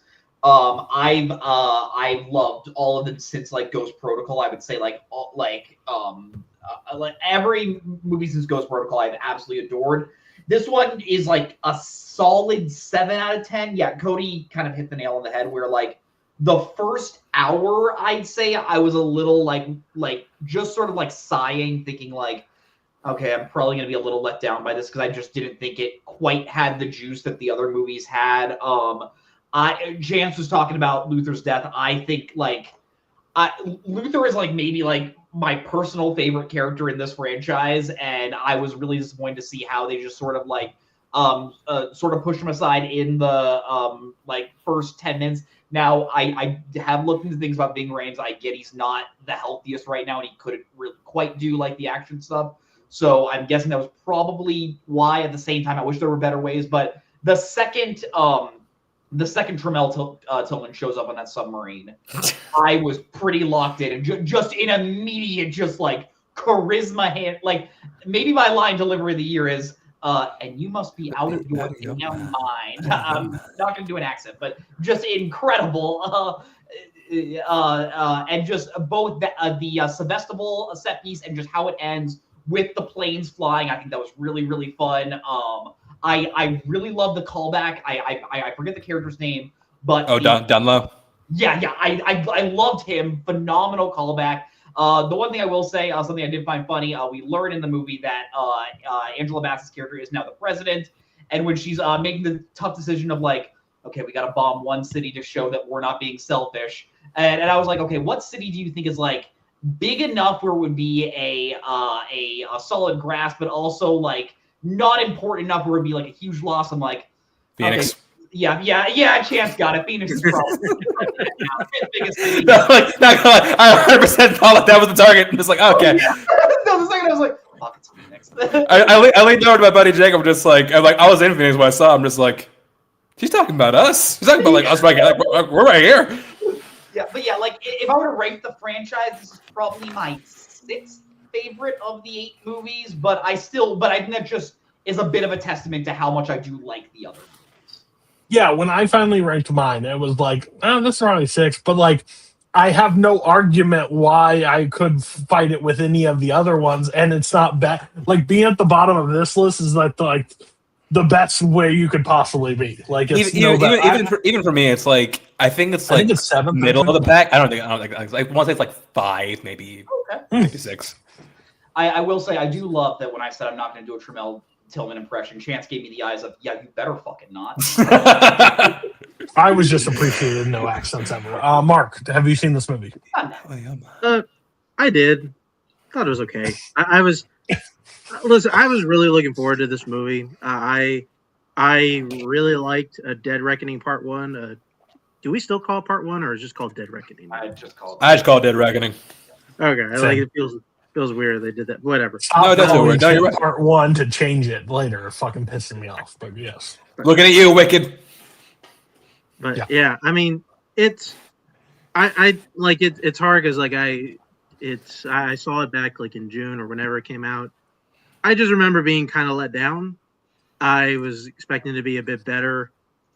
I kind of look at the whole of the franchise and it's like there's nothing that this movie does that is better than like the last 3 or 4 movies. I also thought the villains in this movie were kind of bad. I didn't like they were facing like an AI overlord or the guy from Ozark. I'm like, But that's this kind of sucks. hey, respect Cesar Morales, and like also AI is bad in this movie, right? yes, they're fighting it. I also thought I remember watching Dead Reckoning, the first one, like that was in the midst of like the actors' strike, like when they're all fighting AI, and like that was the villain. I'm like, fuck, Tom Cruise knew.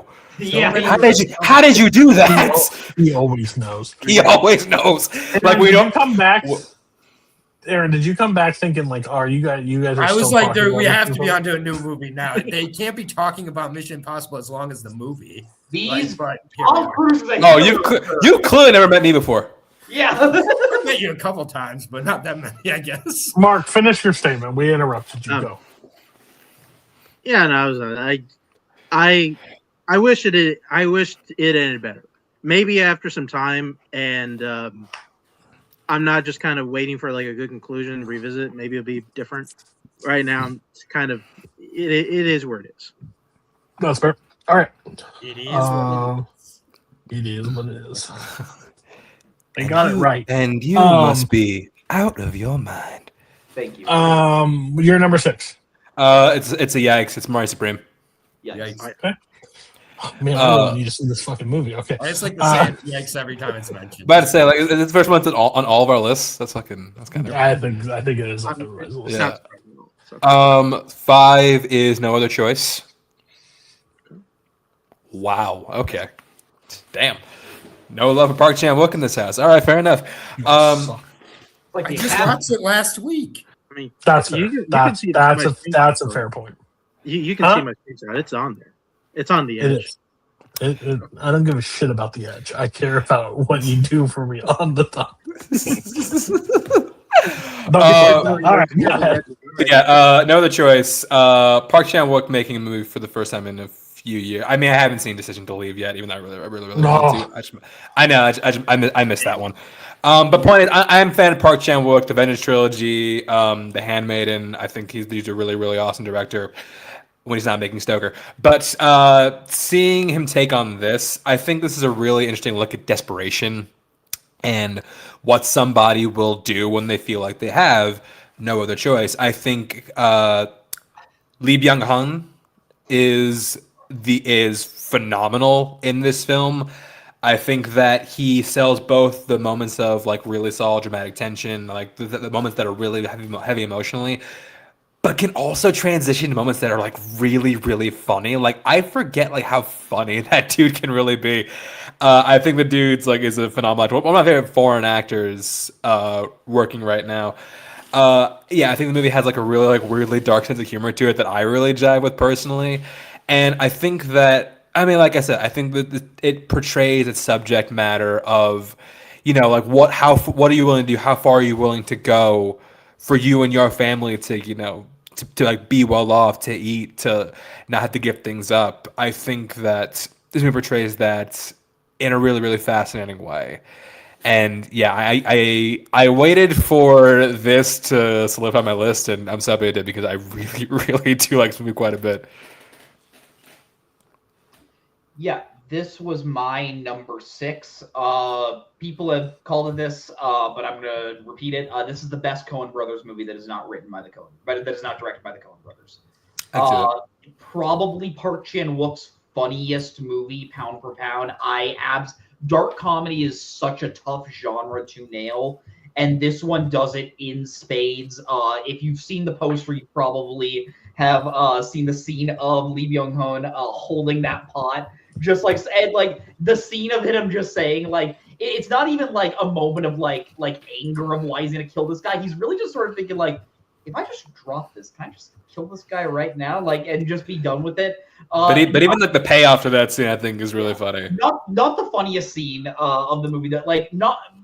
We'll get to my favorite joke of the year later. maybe the funniest scene is the first kill of the guy when he's doing it with the music and how he's saying like, "Oh, I'm gonna be killing you," and it's like, "What?" Because the music is so loud and how it uses sound had me dying, and how that's juxtaposed with the second kill because technically he's not responsible for the first kill, so it kind of has you thinking like, okay, this movie's probably he's probably not gonna be like a cold-blooded murder, and then that second kill happens, and it's just like, oh, he's fully in. I also sorry, I just interrupt. But like, I do like that. Like a lot of the comedy comes with the fact that like he is this dude who is very clearly out of his depth. Oh yeah. Oh, so and much. like he's very clearly like not good at this. Like he's good at something, but he is not good at this. And yeah, I think like it lends to a lot of comedic possibilities, and they do does take advantage of it. And good.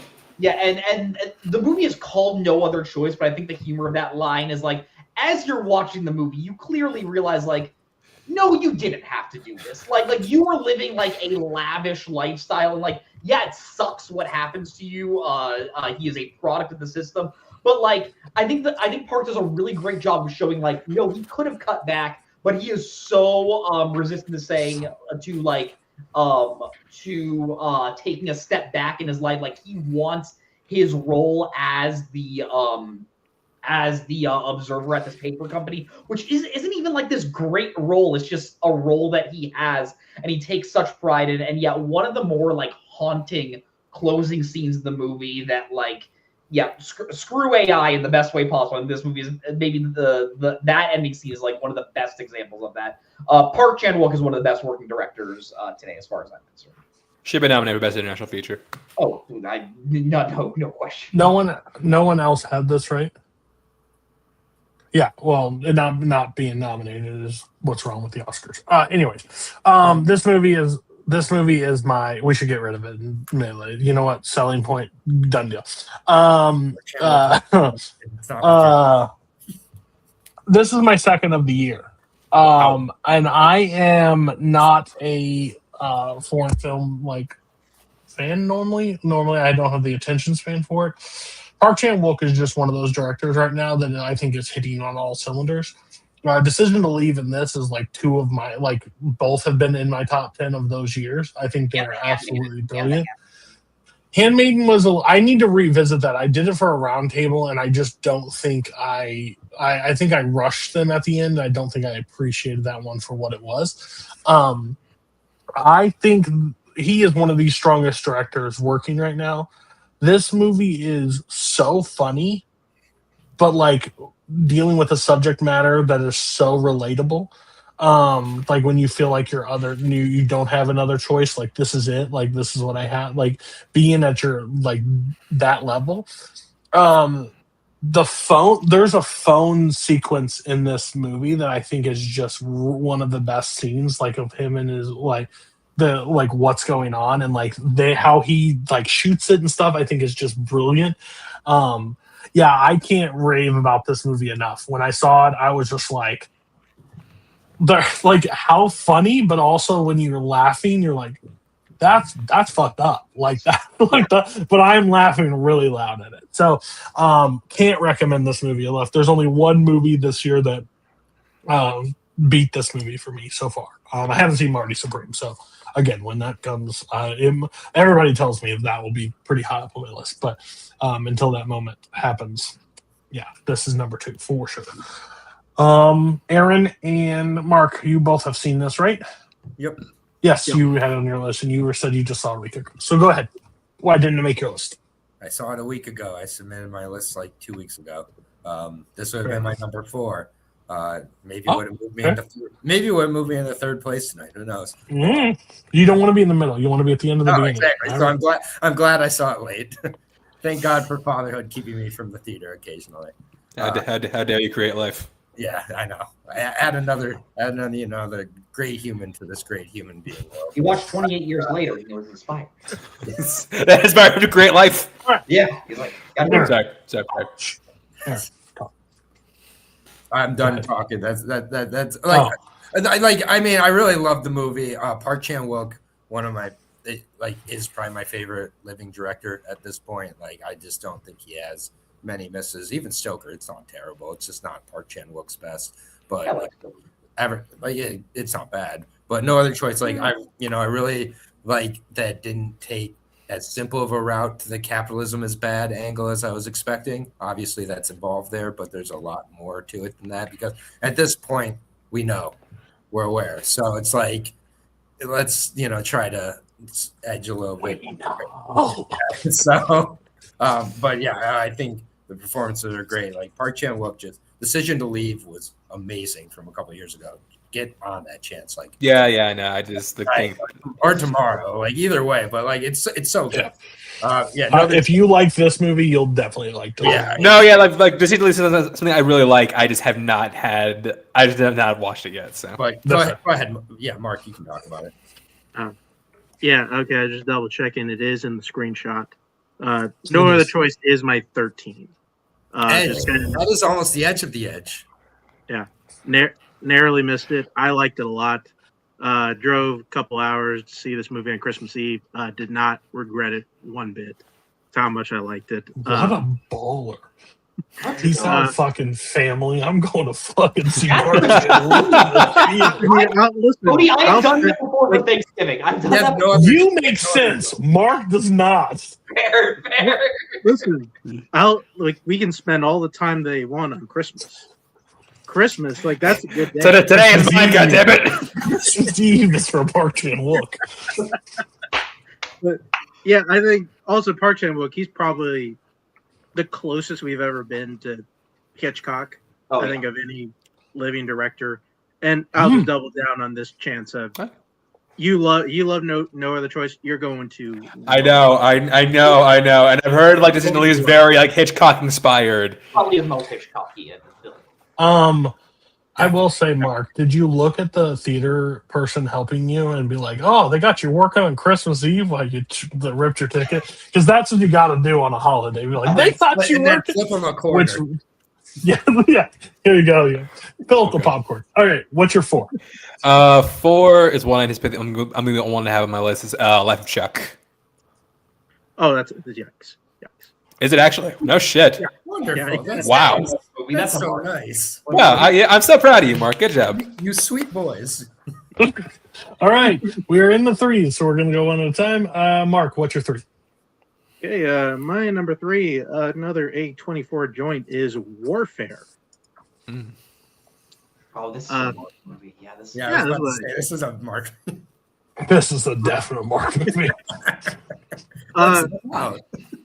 Yeah, I would say probably he likes Bloodline so much he wanted to go and see actual blood. As the actual bloodlines come out. Horrible. That's horrible. I'm just saying. What's the closest I can get to that? War. Let's go. Go ahead, Mark. Yeah, I would say probably the last week there's really only one change I was really considered making is my 3 and 4. And I rewatched it the other day, and I love what this movie is trying to do, and I think ultimately what it succeeds at, because I feel like there's plenty of films out there that try to put you in the shoes or boots, however you say, of what military goes through, and I think in trying to show you what like kind of how people feel in combat, where I think this movie just kind of shows you like how it actually is.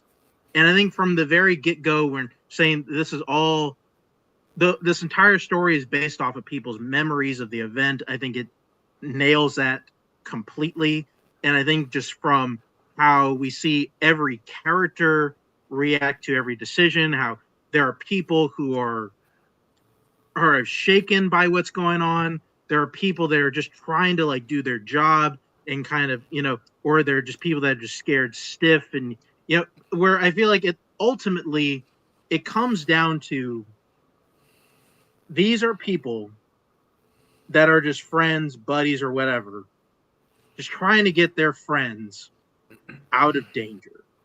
And ultimately that's what armed combat is. It's like we don't really. And I think that's what the smart thing about this movie is, like, we don't care about why we're here. We don't really care of what we're trying to accomplish. We are just in a shit situation right now, and we are doing everything we can to get out of it. Which I think also in there is also just kind of a great comparison of kind of how, especially how these filmmakers feel about the Iraq War in general. There's definitely some of that too. I think it's one of the most thematically rich films of this year. But I just think as a whole, and just of putting people in the situation, and kind of just having us just kind of be on the sidelines watching it. It is one of the best, I think, movie going experiences I've had this year. This is one of those movies that I want to revisit. It was a lot to take in. And I think they did a good enough job making a movie like this for it to be like that. War seems not fun. Just want that on the record. Seems hot take. Seems horrible, to be honest with you. That should be approached with Cody. War, not fun. Not a War. lot of shows. Listen, not a lot of shows will do this. I'm very anti-war.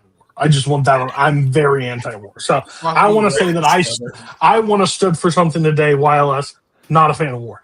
Anyways, on that note, I love the show. I don't know shit about war, and I am not surprised that the guy that like watches Band of Brothers every year and just like and that loved warfare. That makes perfect sense. Like this dude just loves Jesus. Oh, he's a sad motherfucker. He's just amazing. Like, what are we doing? Every year. God damn.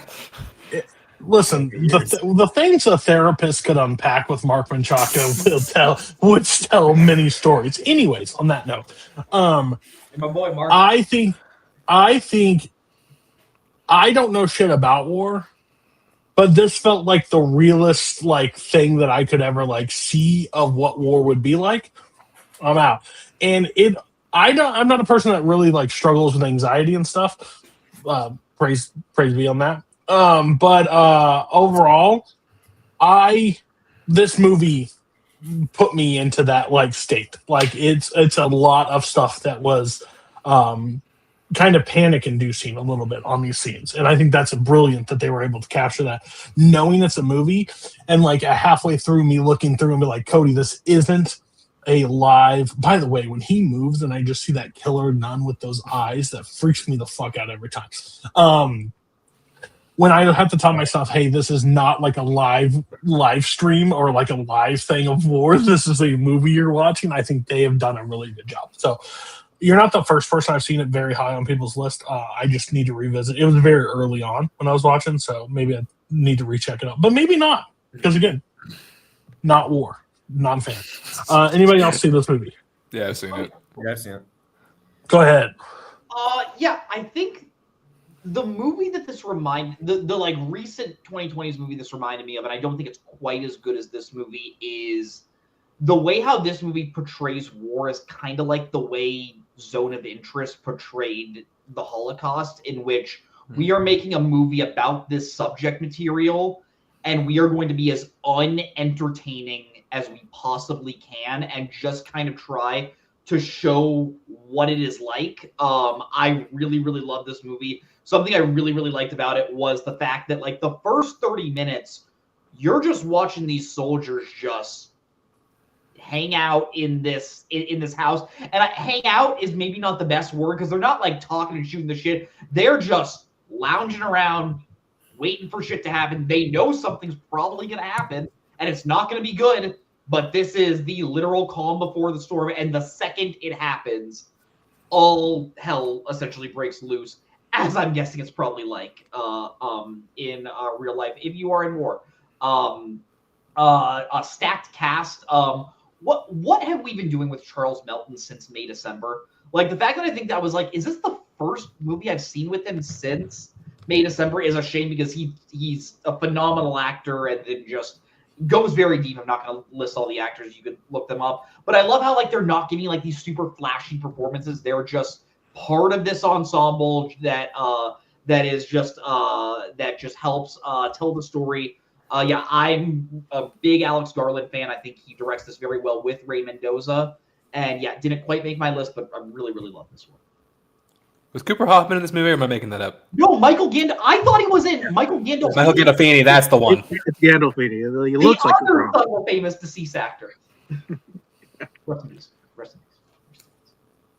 Aaron, did you go ahead? Yeah, I saw it. Yeah, no, I did think this was a great theater watch. Like the sound design in this movie, it's very similar in Civil War with where the gunshots are like shaking the seat as they're coming out. Like in the screams like of agony for the last like 20 minutes, like that like audio kind of lives in my mind to this day almost, and it makes it to where I don't want to rewatch this movie. And that's complimentary. Yeah, I'm also anti-war. I just want to get out there and say that. So Aaron Supreme is anti-war, and I just think that's important for me to say. But like, yeah, no, Alex Garland really works for me. This and Civil War paired together, really good couple years for him in very different ways. So, yeah, this is a great choice, Mark. Do we know that Alex Garland is anti-war? I mean, he made 2 war movies back to back, so we don't know. This was in my top 10 for like the longest time until I got pushed out from the thing I saw more recently. The sound design is incredible. It's back-to-back years in which Alex Garland with incredible sound design got snubbed at the Oscars. I don't understand that. The ensemble's great, and for me, like this rang like the Iraq version of the movie people think Dunkirk is. I'm not big on Dunkirk, but like this gave me that feeling of like being like boots on the ground, like actually like being there. And like that movie made me feel that, and I really do admire the work that Garland and Mendoza did with this film, and yeah, like it was just like on the outside of my top 10. Okay, Aaron, what is your 3? Has anybody seen Marty Supreme? We gotta talk about it. Cool. Yeah, we finally get to talk. All right, I am muting. Everybody but the host. Give me thumbs up when you are done talking. So my 3 through 1 could all be my number ones, honestly. So I just mixed them up. But what can be said about this movie from the beginning with the sperm singing "Forever Young" and that sperm sneaking into the egg? I knew I was in, and I kind of just never was lost in this movie. The biggest negative I would have, I'll get it out of the way right now, is that Tyler the Creator is not in the movie enough. Okay. I was scared where that was going. I was about to say he's bad. I'm like, damn, I didn't think it was that bad. No, hell no. I liked him. No, there's not a bad performance in the house. Penn Jillette is probably my favorite, though, if I have to be honest. Or Abel Ferreira, because he's Abel really Ferreira, good. fucking the man. But yeah, no, this movie, I mean, everything that Josh Safdie seems to do works for me. Daniel Lopatine's score, I think. What a day to say that. Yeah, I think. Sorry, but Benny helps too sometimes, I'm sure. But with a Daniel Lopatine score being used here, I feel like some people are going to think that's a really weird and kind of lazy decision. I think it really works well with the time period somehow. It inspired my glasses choice. I now have Marty Supreme round glasses, so thank you, and gotten many compliments on them. They fit my Jewish face well, just like thank you, Mark. Well said. It's just like a movie to me that like is a theme that just never, I think, gets old and seeing in movies, which is just like pursuing greatness at the cost of everything. And it's just like, somebody going for their dreams at the cost of everything and everybody involved around them. I think that, it's like the least stressful Safdie movie yet, but that somehow is not like an insult.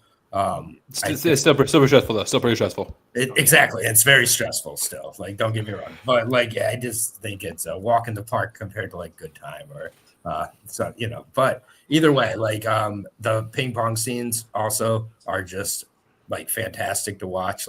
Which wasn't a surprise to me. I think it was a good choice for a movie to make, a sport to make a movie about. I think it's very cinematic to film in general. Kevin O'Leary is a piece of shit. And I hate him as a person. He's really good in this movie. Fuck. God damn, he's so good in this movie as that metaphorical vampire. And thank God it's a metaphorical vampire, because I did read. I'd love to see the cut where he was an actual vampire. Yes. Are we sure he's not an actual vampire? I feel like he could be. Well, there is an alternate cut of the movie. Apparently, Josh. I feel like that was a line he forgot to cut out, and it's just like, wait, oh, this is still here. Okay. But I would have been fine either way. But I think that the way it ends up being, like for me, I don't care about the Oscars. This is the best picture to me by far, in a way. But again, I don't care about the Oscars. My 3 through 1, again, all are like number one, like classics. Like I could add all 3 of these to my all-time 100. I'm fairly certain in the next couple of years. So Mari Supreme, like I was so much hype as a Jewish youngster here as well. Like it's just I love a Jew angst movie, and no one is making them like the Safdies. So when it gets to get introduced to all you guys, and you're just like, oh my god, that was so much. I was like, yes, shalom, welcome. So he's a little more welcoming, of a Jew than Ari Aster. So I'm glad that you can enjoy some. Is Ari Aster Jewish? I didn't know. Ari Aster is very Jewish. Very much. Okay, that does track. Now I think about it. But... like the most Jewish that's ever Jewish. Who got but either way, Mari Supreme, pretty damn Jewish as well. Timothy Chalamet as well. Like, not that this has to do with the movie, but his fucking marketing campaign is just so goddamn inspiring, and the bars he drops in Carrying this movie. the Iskady rap is just incredible. This man can do it all. He's just out here trying to make 100 million. His girl's already got $1 billion. I mean, what if you hate on Timothy Chalamet? Who really cares? Yeah, I don't know who wants to take it away, but this movie rocked. And it was like a sold out show on a Tuesday night. I saw this. I had it at 6. Yeah, It's 6. Mark, where did you have it? 4. 4. Do you want me to go first, or are you okay if I Go and go first. Okay. Yeah, I adored this movie with every fiber of my being. I get it feels a little weird to talk about this movie with the story that came out today about the Safdie brothers.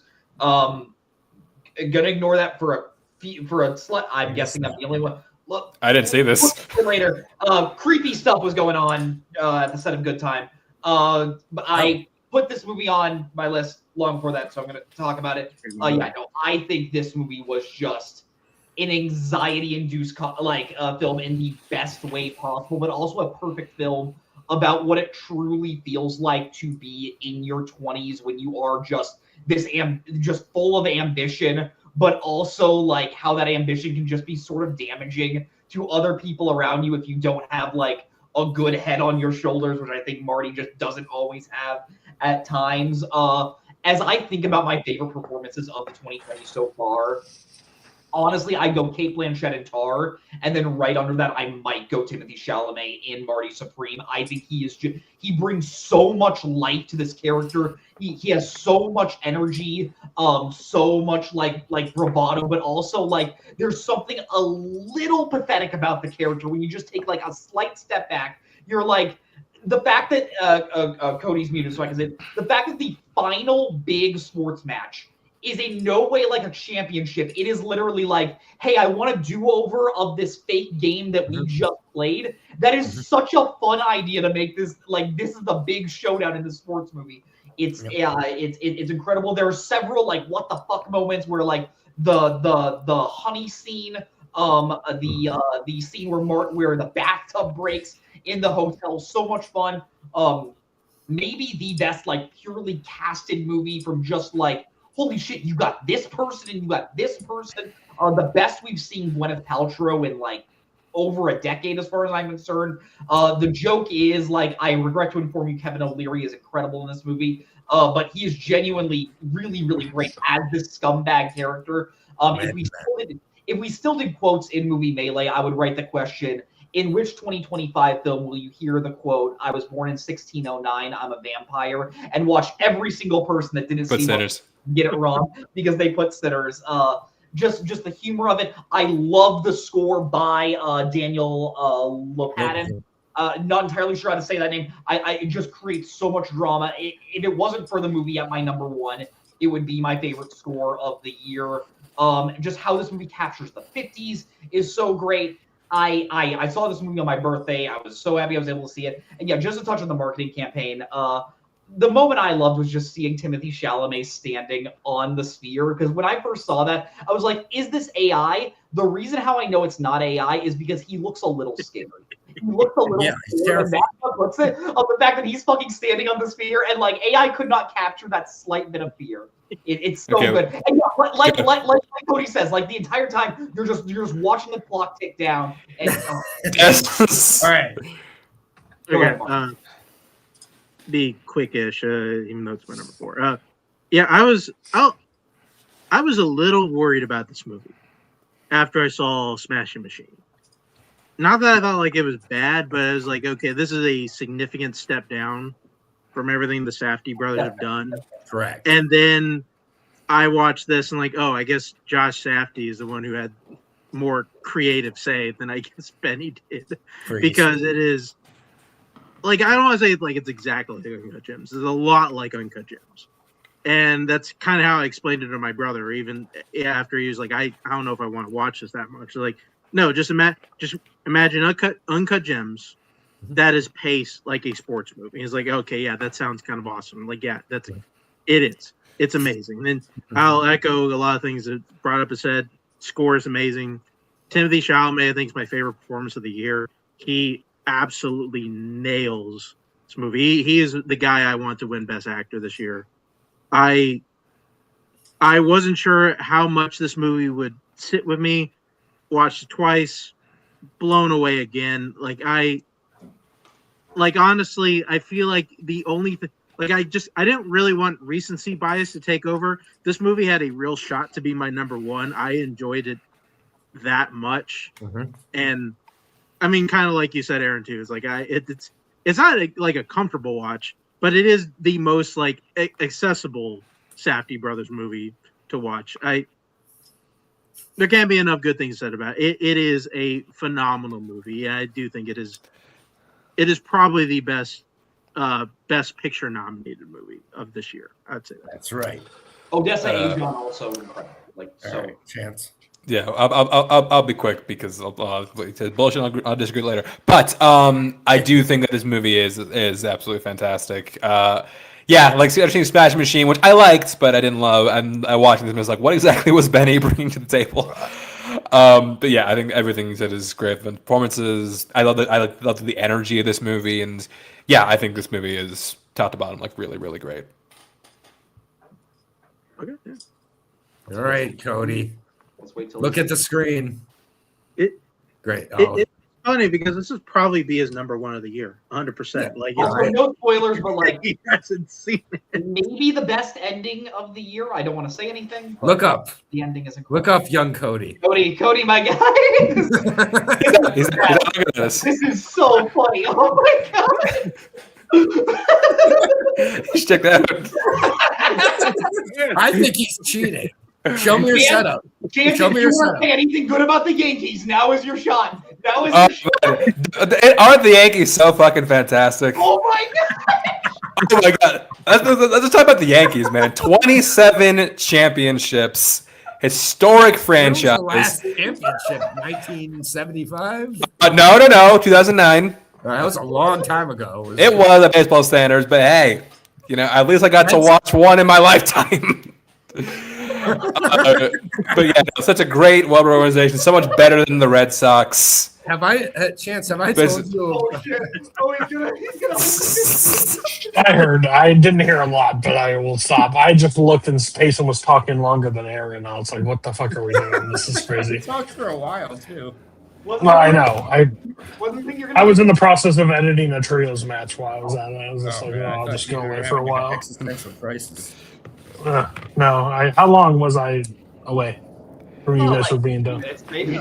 Maybe like Perfect. That's fine. It was a good 30 seconds to go after. Movie's probably asked anyway, so it's not a big deal. All right. Let's go. Payson, what's your 3? 2:17 a.m. 19 kids went missing. Got out of their bed. Went running as weapons, baby. That's my 3 too. Okay, good Perfect. shit. Yeah. This is like in a year of phenomenal horror movies. This is genuinely the one I loved the most. Going into this movie, everyone kept telling me it is the horror version of Magnolia. Watching this movie, I just want to say that is a big stretch. I'm just going to say that minus all the narrative. I get it. It has a large cast, minus Alden Ehrenreich's mustache looking like John C. Reilly's. Not too much, but I always appreciate the shout out. The way how Zach Kreger is able to meld like a little bit of comedy into such dark themes that this movie is tackling. A common criticism I've heard of this movie is, why do 19 kids go missing in this town, and the town seems rather unbothered by the fact that all these kids went missing. Look at the news right now. That's all I'm going to say. Things happen all the time, and no one gives a shit. But I digress. The way how this story is told from different characters' perspectives, how we have one character story, then we get another character story, and that story goes a little bit further, and every time we get just a little bit more into the story up till the point when we do meet the threat that is actually going on, and such a perfect moment where like the entire movie you're wondering like, okay, what is happening with these kids? What actually did happen? And then the second Aunt Gladys shows up, you're like, yup, here we fucking go.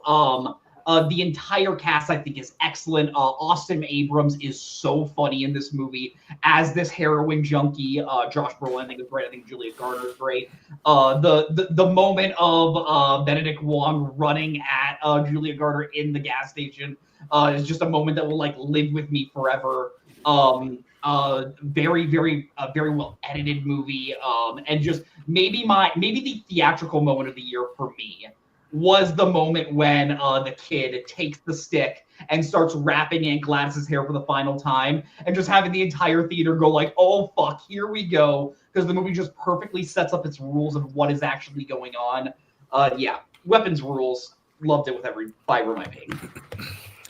Yeah, I think Weapons, like watching him, like I understand why Jordan Peele fires his entire department because he didn't get this movie, because I think it's brilliant in so many ways. Like I think it's a really good allegory for school shootings, but also grief, how that can be weaponized, how like people can kind of lose their own humanity when faced with like great tragedy.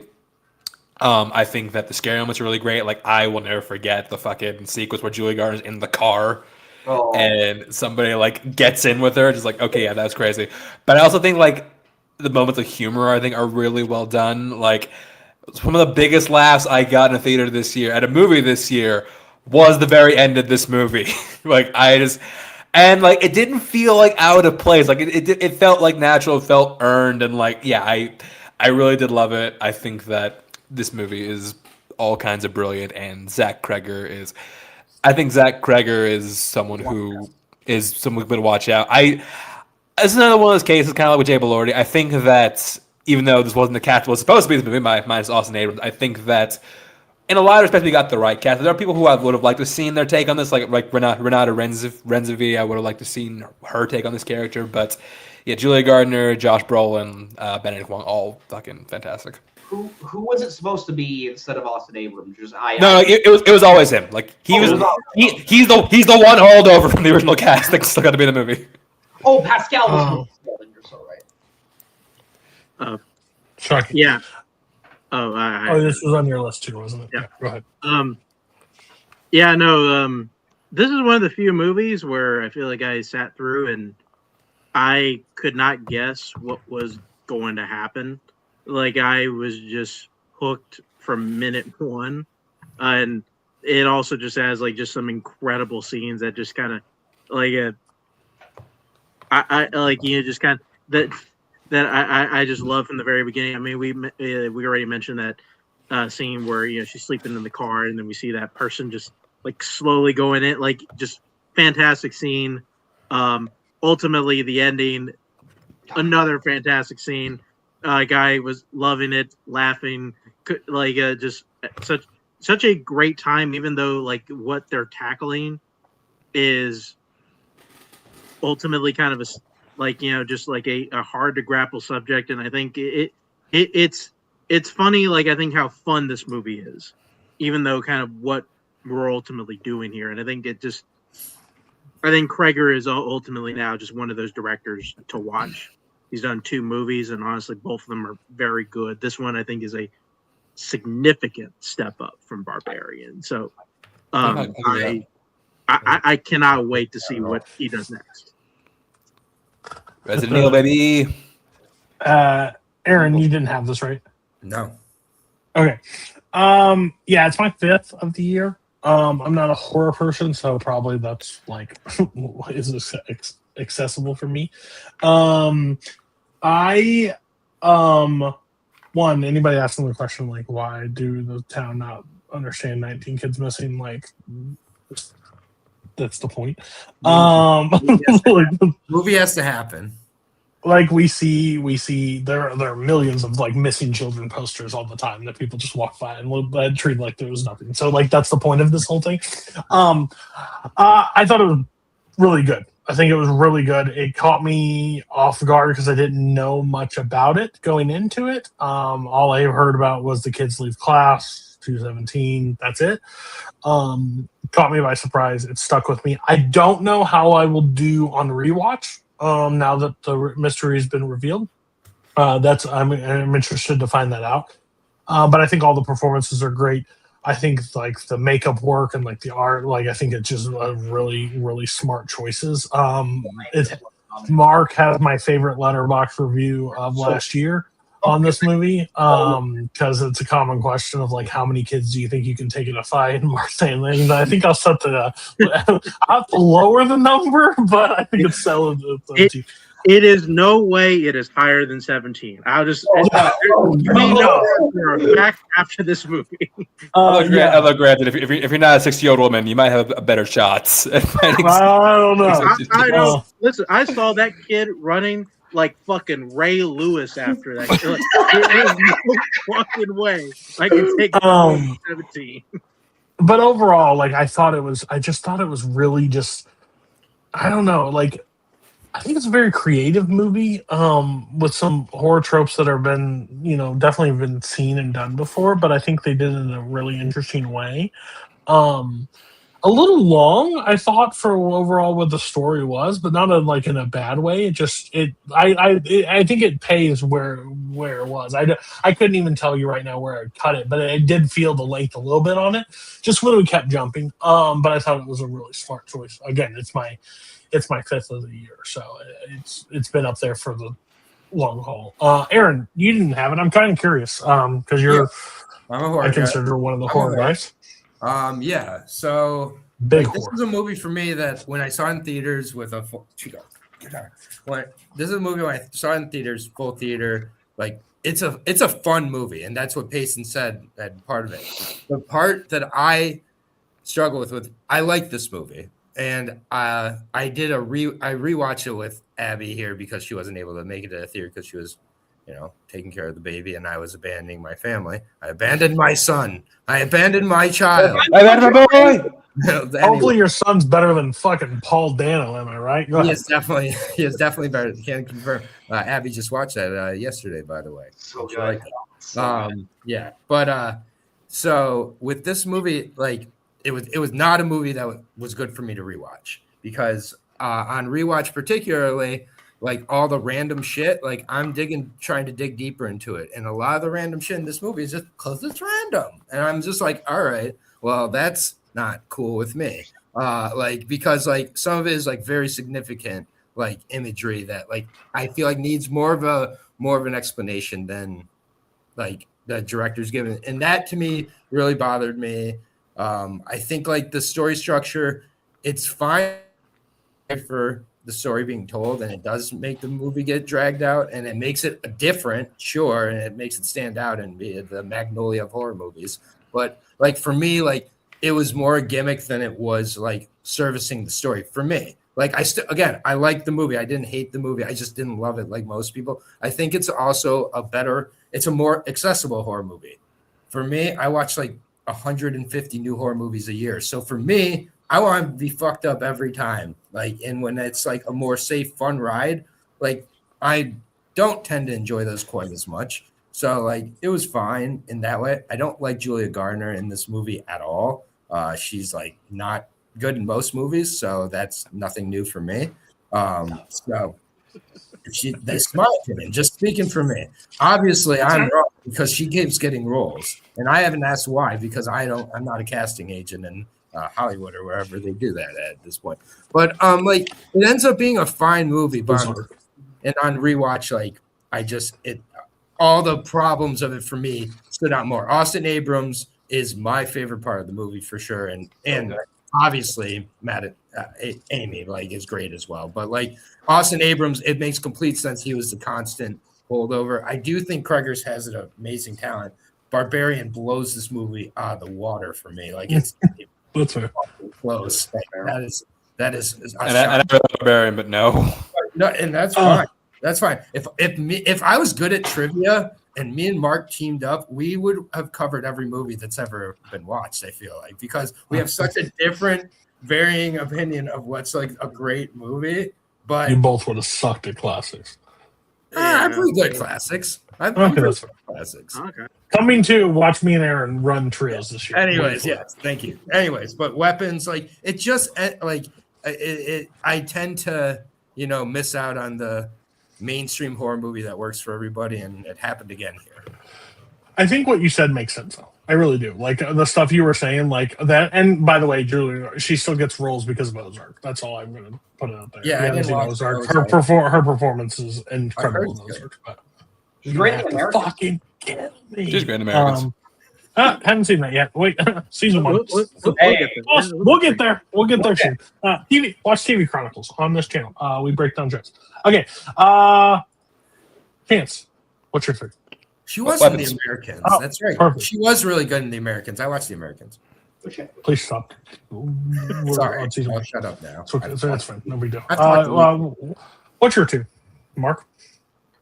Oh, we're back to me. Okay. Yeah. Yeah, they both had that at 3. I forgot. Yeah. Well, but they're both brought up right. Mine too. Yikes from earlier is Black Bag. Fuck yeah. Yeah, this was quietly a very good year for Steven Soderbergh. I think it's one that I think people are not going to ultimately remember because his 2 movies were at the beginning of the year. Both very good. I think Black Bag is definitely the better one. I sat there in the theater in March, April, kind of already knowing this is going to be one of my favorite movies of the year. It is a spy movie, and it is a spy movie that is told exactly how I'd want Soderbergh to tell it. Where I don't think it is told in the most interesting way, but it is told like through conversation. And you trying to guess where everything's going. And you don't feel like you're getting kind of the full story out of anybody. You're kind of it's almost like this game of Clue where you're trying to kind of guess like who's telling the truth, who's lying to you, like who's, being evasive. And then ultimately when we get to that kind of big ending, I think we get something that is interesting, which is really just people that are actually playing an op off of this couple because they know how this couple is going to react.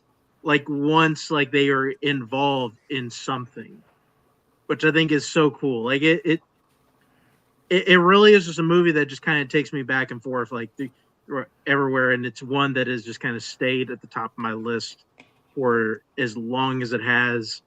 No, I love the performances in it as well. Like just incredibly stacked cast. And I think also some good performances from people that I haven't really seen a ton from. But yeah, this movie is fantastic. I saw it last night. It still holds up. I think this is probably one of Soderbergh's best movies in a long time. Great film. Who else had it? Yeah, I did. I had it at number 9. Soderbergh is one of those directors that just kind of makes it look easy in the way he makes his movies. Like this movie is just so sleek. The writing is incredible. The performances are all great. And yeah, like just such a fun way to tackle a spy film of just like you're not getting too deep into like the whole like espionage angle or like big like terms that you don't understand or just like or just like really like complex ideas. It is just like who is double crossing who, why would they do this, what are the motives, and you're just watching these great actors just play off each other. Michael Fassbender and Kate Blanchett are like the hottest married couple I think you could put on camera, and just so much fun watching them. Like, are we actually working together? Are we not? And then just how it ends, how it comes together in the end is so satisfying. Marissa Abella, I don't watch Industry, so the only thing I had seen from her is the Amy Winehouse movie, which she's fine in, but that movie's terrible. She is so funny in this movie, and just like the way how she plays off all like everything that's going on, and like you don't trust her for a second, and she knows that, and she has so much fun with every single character. And yeah, that final dinner scene of like when the culprit is finally revealed. I'm not gonna say who it is, but I think the reason why this movie isn't a little higher is because I think they picked probably the weakest performer of the four of who it could possibly be to give this big scene explaining why everything went down. Wish it could have been someone else, but regardless, really, really love Black Bag. Yeah, this is my 7th, and it could have been like higher. I just haven't rewatched it since, and other movies have come and moved it down. Yeah, Marissa Abella. Apparently she was in Barbie too. I don't remember her from Barbie. I never watched the Amy Winehouse movie, but overall, she stole every scene for me in this movie. Like, I think she's absolutely. I can't wait to see what she does next. But Fassbender and Blanchett, like this movie just is right up my alley. It was made for me. I knew nothing about it. I was like, Black Bag, what the hell? And I just saw Spy like tag to it or whatever. I'm like, deal. Let's see what this is. Couldn't recommend it more. I think it's so fun. I think it doesn't try too hard. It's quick. It doesn't overstay its welcome. It's one of those perfect, like, not little over 90 minutes, but just in and out. Like, and doesn't take itself too seriously at all. Like, it just knows exactly what it's trying to hit. And yeah, and I like both of his movies this year. I actually enjoyed both of them, which I didn't think I would like Presence as much. But again, I need to revisit it. But like, surprised as hell. I think he had a great year. It's one of the best directing years for me this year from him. So, anybody else see this movie? Yes, in it. Then what the fuck, guys? No, go ahead. No, like for me at least, like when I saw it, I was not in the right headspace. I went to a late showing after having a very long day prior, so I'm like, I was feeling really out of it. I was in and out of consciousness, so like I feel like I need to rewatch it again. Like I got the whole like overview of the movie. I just feel like I was not in a right place to properly appreciate it. If I saw it again, it very well could have been in my top 10, but I never got the chance to watch it a second time.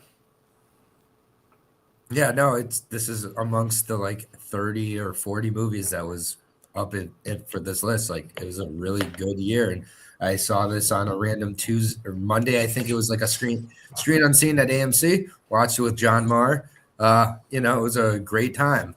Like, this movie looked great on the big screen as well. Like, some people have complained about like the lights and shit like that. I feel like the lights were really an interesting choice, and Soderbergh is in general like just weaves like these characters so well within this movie. It is a movie like that you do have to be awake for. So I totally understand. Like, it's like there's a lot going on within the movie to pay attention to.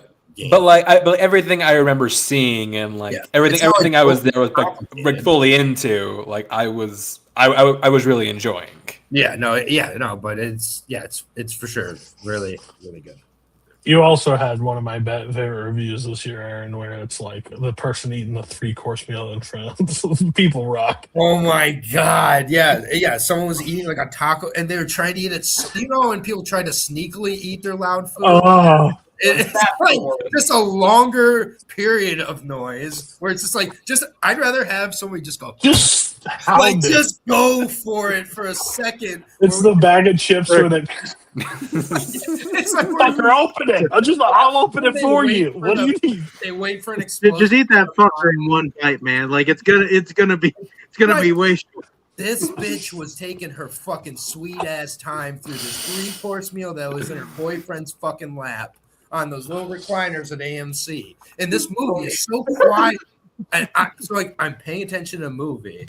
I'm also paying attention to this bitch and being like, should I yell at her? Should I make his fucking scene? Yeah. Should I fucking, not embarrass John and, continue in the movie? Because I have done it before. Like, I can't help it. But I just lean forward and say, "Can I have some?" So that might be the reason why this didn't make my top 10. Is that fucking woman? So you're sitting there like watching Fassbender contemplate whether or not his wife is like a bad guy or not, and then you just hear this loud taco shell crunch.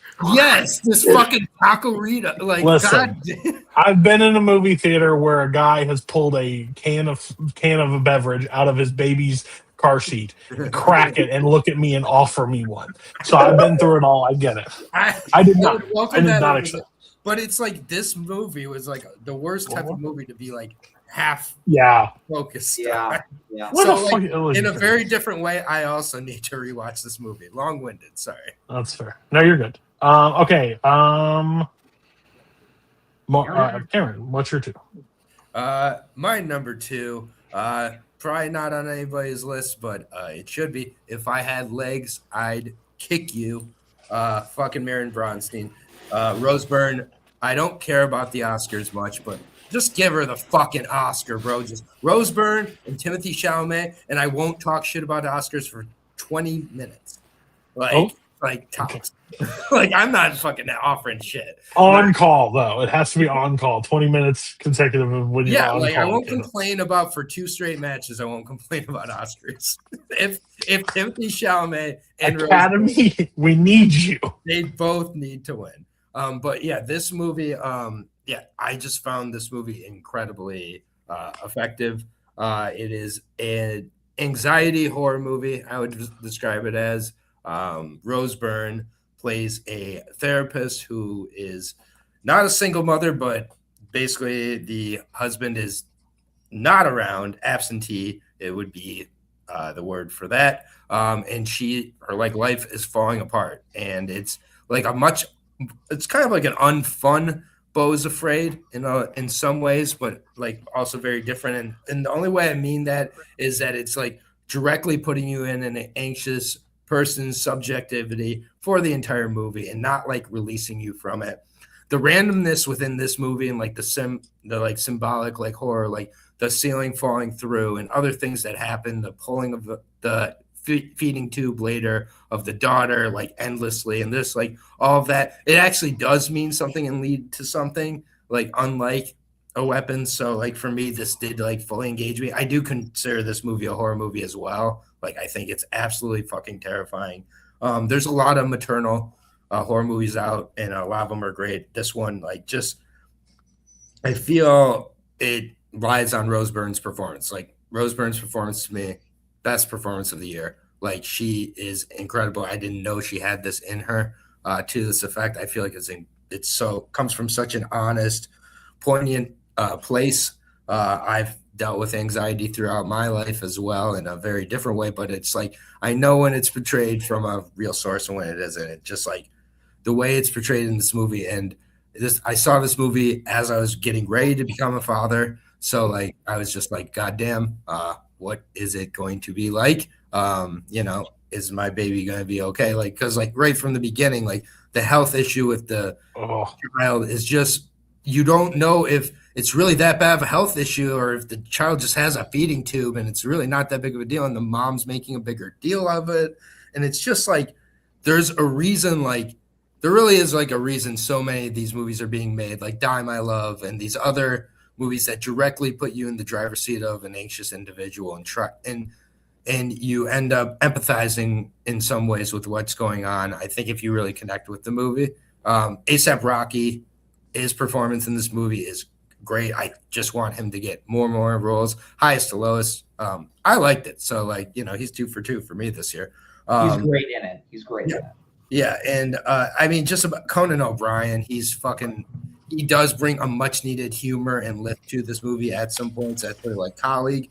And it's not too much. There's a scene with a hamster in the fucking van that is just like, I hated that I laughed at it, but I needed a release of laughter at that point because I was on the brink of crying.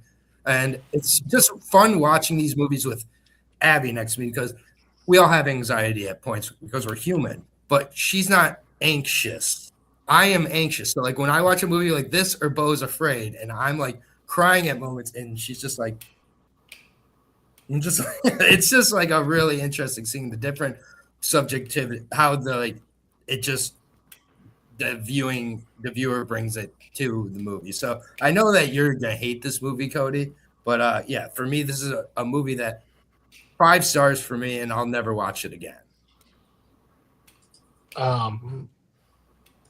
It's my 21 of the year. Good, I was joking. Okay, I was like, wait, I really enjoyed this movie. That was a joke, like honestly. Who put that on the screen? I do. Don't touch shit, Mark. You've been drinking too much. Anyways, and you're muted, so no one can hear a fucking word you're saying. Anyways, you're way too drunk now. Listen, this movie is anxiety, like the entire movie. The hamster scene, funny enough, that was also the last point that I had to like break, because like it is like it's like if you wore a necktie too tight, this entire movie is how it feels. Like you can't breathe. Yep. You're just wanting everything to be okay. She's just wanting to say fuck it the entire movie and just be like run as far away as possible. And I'm like, that's, and like you got to think like a sick kid and everything like that. And like she's just supposed to be the fine person in the room with it, and she's just clearly not fine with it. She isn't processing stuff correctly, and like I think she gives the most. This is the performance that I was talking about. Besides, sorry, baby, it's the performance that made me feel the most. I think she is absolutely incredible. If you're a parent, you feel even more anxiety from this movie than probably others. If you're about to be a parent, gosh, I would hyperventilate. Because again, anytime your kid has anything wrong, like you in your mind, you're just so helpless, because like you're supposed to fix everything. You can't fix everything, and like hoping that it all turns out to be okay. So it's a brilliant movie. I'm with you, and please, Oscars, 2 wins and 2 wins matches. and no complaints for 2 matches. That's what I'm talking about. And anybody else see this movie? Why didn't it make your list? I did. It never played around me, so I haven't had a chance to watch it yet. Fair. Yeah. Let me kick this one off. Like, oh God. Listen, I just wasn't a huge fan of this movie. I was, it just didn't connect with me. I was just kind of, could be in the right headspace, but I was like I was very uncomfortable and like just not in a good way. I really liked Rose Byrne's performance though. Like she definitely deserves to get the nomination. But it's just it was never a movie I was going to consider for top of the year. Yeah, I love this movie. I think Rose Byrne is astounding in this film. I think this movie and this performance and Jennifer Lawrence in Die My Love really just shows that, man, mom's out here struggling sometimes, and give it up to them. Yeah, good point.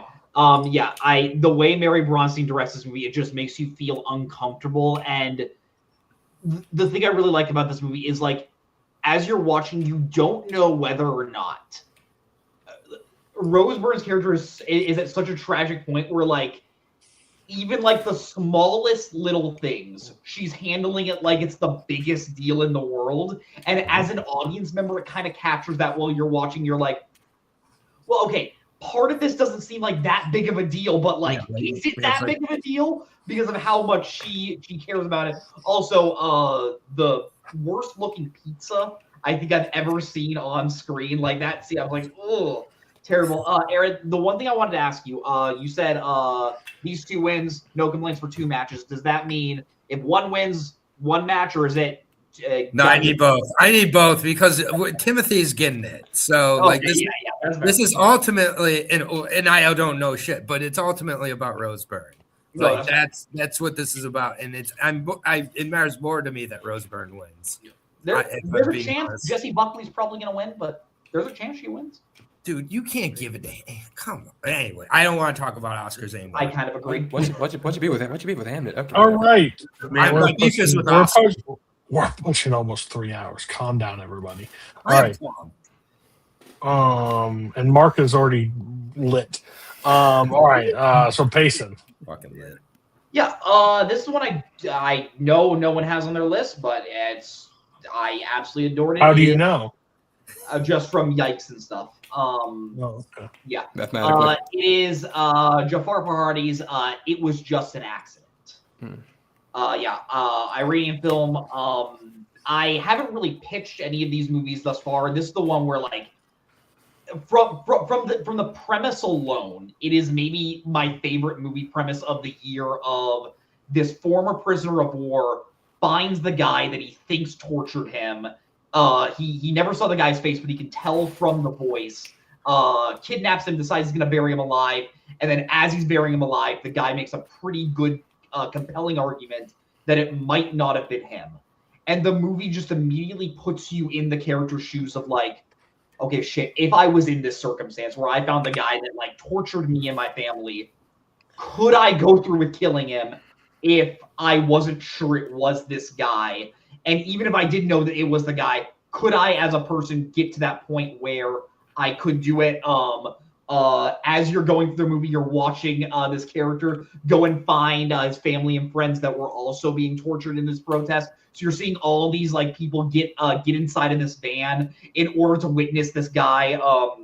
There's this really funny scene where the main character goes to find his friend who's doing wedding photos and has to, like, call it. It kind of reminds me of the scene in Honora where the main bodyguard is called from the baptism, where it's just like we are watching this whole other movie and just this character is like, well, gotta go check out this guy, and, like, the second he sees the leg, he's like, why the fuck are you making me look at this guy? I don't want to kill him, but, like, just making me consider the guy. Like, I don't want to put the thoughts into my head. There is one character where, like, the second they get the hint that the person they have might be the person that tortured them, is immediately like, dude, I don't care if we have the wrong guy. I need to see this guy die.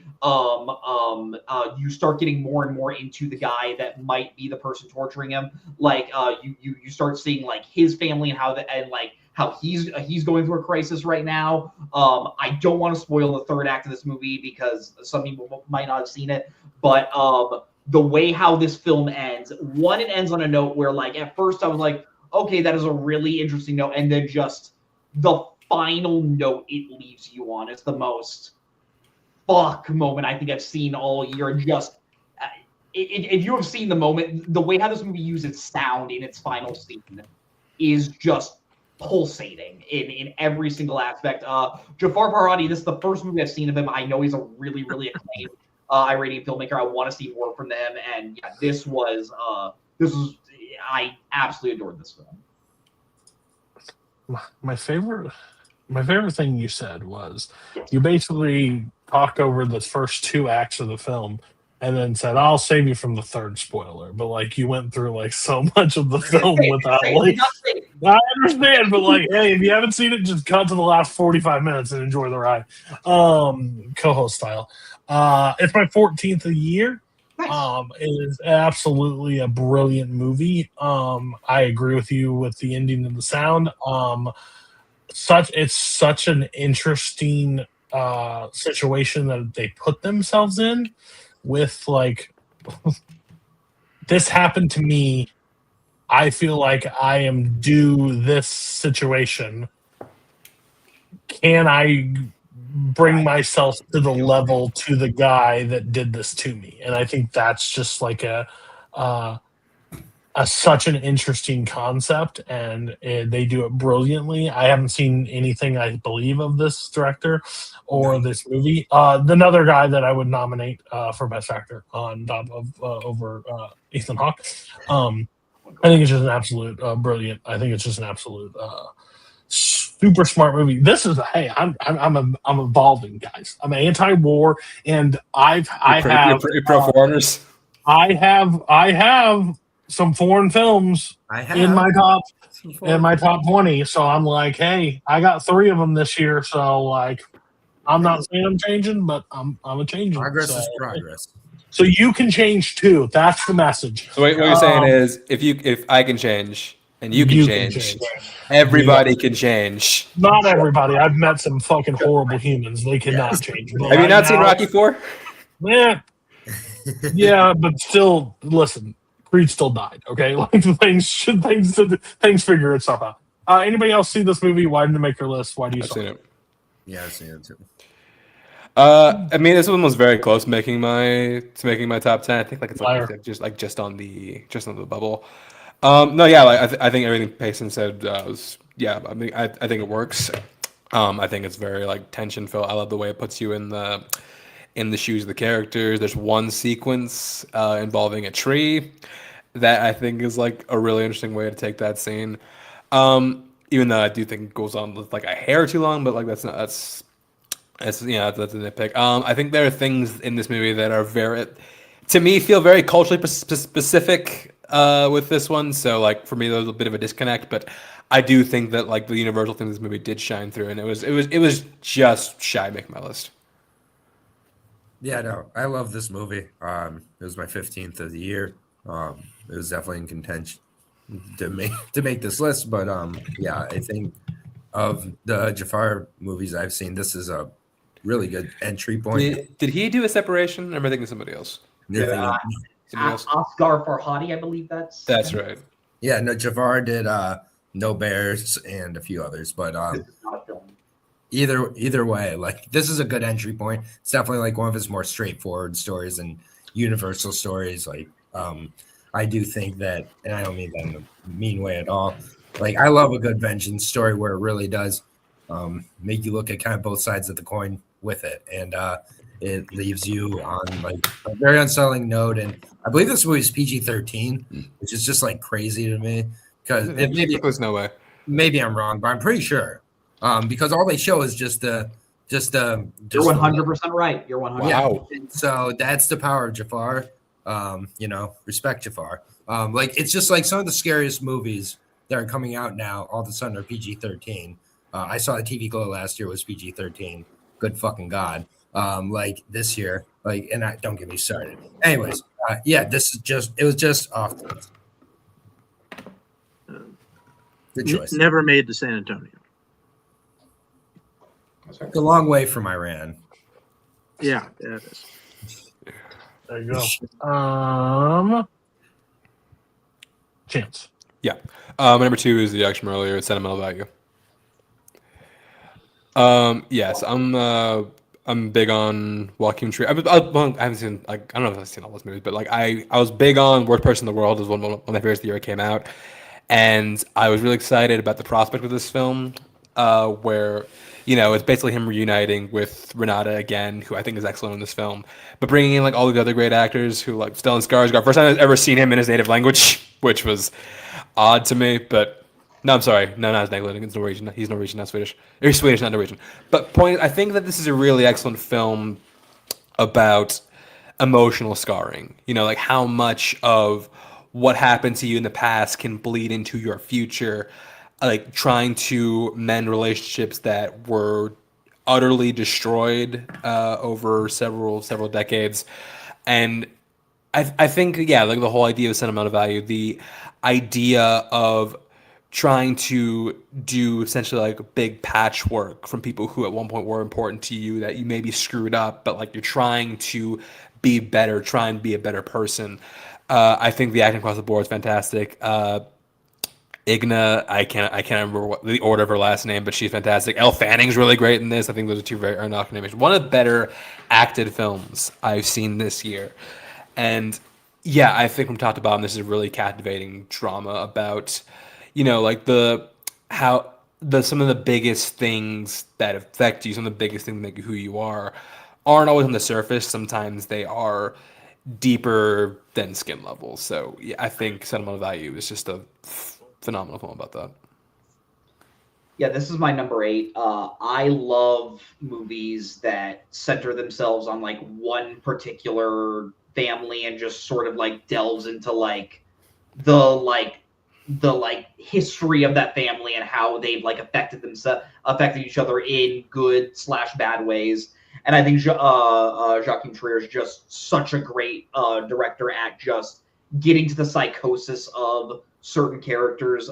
Maybe the best I think I've ever seen Stellan Skarsgård be as this guy that like is at this point in his life where he knows that he has not been the greatest dad, specifically to Renata Ryan's character, and is just trying every single thing to make amends for that, even though he doesn't maybe have quite the like.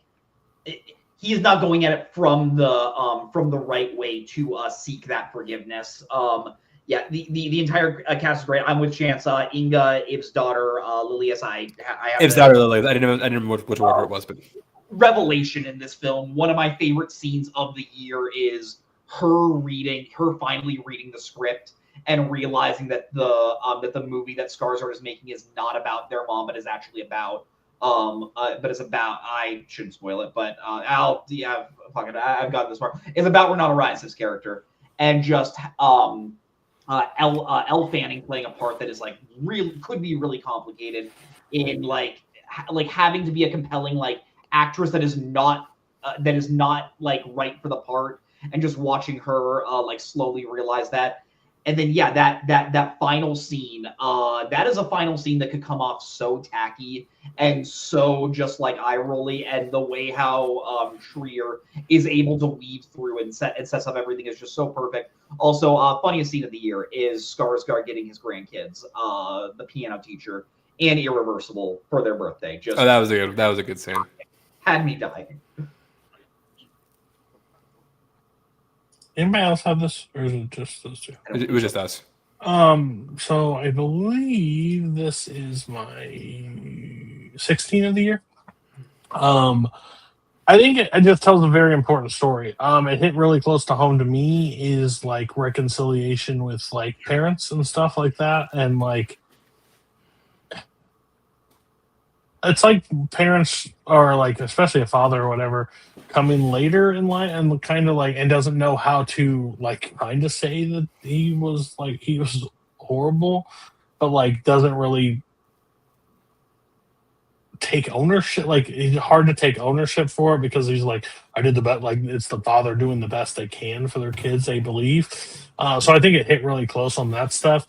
I wasn't the biggest fan of his The Worst Person in the World. I need to revisit that. It was a 3.5 for me. It's not like it's the worst movie I've ever seen. It just didn't really hook me as well. I know there's a lot of things. This one really hooked me. I think it was the subject matter that hooked me and what played into it. I do think Elle Fanning's really good. I think all the cast is insane in this movie. I think they're really doing so much heavy lifting. I think it's just a smart script too. So it has set such an it's very smart with what they decide to do and how they handle it, and I'm with you at that like the scene at the end of like how it can make like an eye roll, but like he is able to maneuver it so well. So I think it's smart. Good choice to be on your list. Just missed out on my top 10. Anybody else see this and why didn't make your list? Yeah, again, I think you can see this. I believe it was my 14. 14. It's my 14 of the year. I liked it quite a bit. I have not seen Worst Person in the World. Very interested to see it now. I think it'd be neat. Performances all around very good. I agree about the parent story. I think it's great. Renate Reinsve is my pick to win Best Actress. I think she just slightly edges out Jessie Buckley for me. I think she's great. It's very good. Just wasn't quite there to make my top 10. That's fair. Aaron, anything? I'll see it soon. I just haven't seen it yet. Yeah. And Marty Supreme took 4 hours and 52 minutes to talk about. And that's why it was this long. Okay. We're on to number ones. We're almost here. Hey, if this was the same panel as we would have been on set on everybody's 5 by now. Okay. Mark, what's your one of the year? I was thinking the same thing. Man, we're making good time. 3 hours. How much whiskey's left? I stopped drinking. I can't keep going. Like we just. I can't keep going. Damn it, Jim! I can't do this. Keep going. I'm feeling it enough. My number one yikes from earlier is Life of Chuck. Wonderful. Absolutely incredible film. One of my favorite filmmakers slash, just creators of the day is Mike Flanagan. And I was not I did not know anything about this movie, went into it. I was a little bit shocked just by how non-horror focused this movie is, but I was pleasantly surprised by the end of it. It just, I mean, there are not many movies that come out today, or really many movies that come out like just in history that I think are just movies in which that refill your faith in the world and in life. But I think Life of Chuck has graduated to just be one of those movies. And even though it's a movie that really shouldn't be one of those, I think it can very easily be viewed as a very pessimistic view of the world. But ultimately, I think it's one that's about a story of a guy like who really shouldn't have like a high view in the world, like who should be upset by how his life has gone just because it's so torn up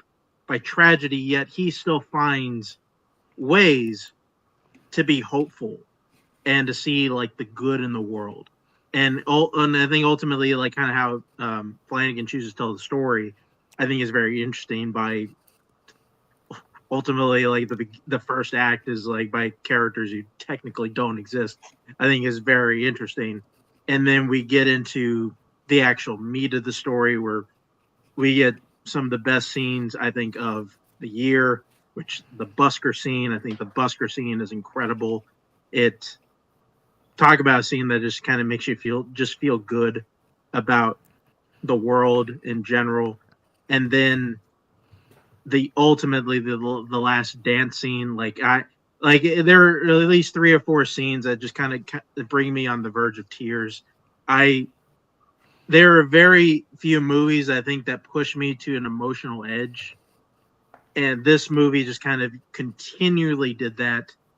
I am shocked by how well Mike Flanagan has been able to do this, even though like I've seen a number of his stuff where I think he plays with that emotional edge a lot, and I think this movie is just all of that, and he nails it perfectly without it feeling too sappy.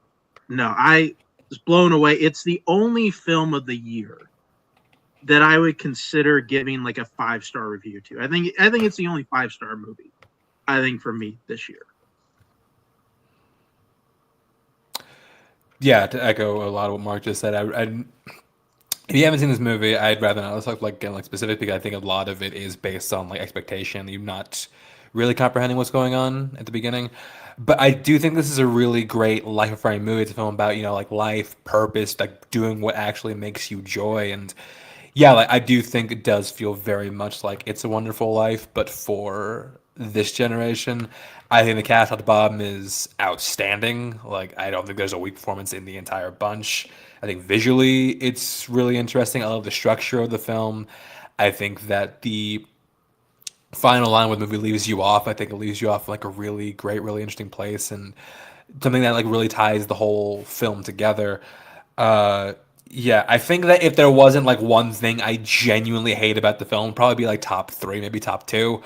But yeah, kudos, Mark. It's nice to know. It's nice to meet somebody else. I feel like I like this movie a lot more than most people do. It's nice to see somebody else like really, really love Life of Chuck. And yeah, I think this film's fantastic. Yeah, this was a movie that I saw on Letterboxd like hit or miss for a lot of people. Like either you loved it or you just didn't gel with you. I was one of the people it gelled with. I think my review is just simply wow. Groundbreaking shit, I know. But I didn't know what else. I couldn't even form like full words after watching it. Like I was with Mark. I was on the verge of tears like 3 or 4 times during this movie, which is just crazy. The dance scene in the first, like, there's this lightheartedness to this movie, but with such like emotional depth throughout it for me. when I saw people's review, I was like, man, did we just see two totally different movies? Is there a different version? Did somebody else does it not resonate? It was something that just kept baffling me because like I've been on the wrong side of movies a lot and I'm fine with that. That's the thing. I just thought this was like just a harmless, like easy go, like is sustainable. And then like Cole was like, yeah, it wasn't good. I'm like, okay, I just don't understand it. Which again, he's an idiot. But but no, it just works in so many ways. I can't wait to revisit this movie. I think it's my number 6 of the year. I think it's fascinating, and yeah, you guys, Mark covered it beautifully. I couldn't agree more. Anybody else on Life of Chuck?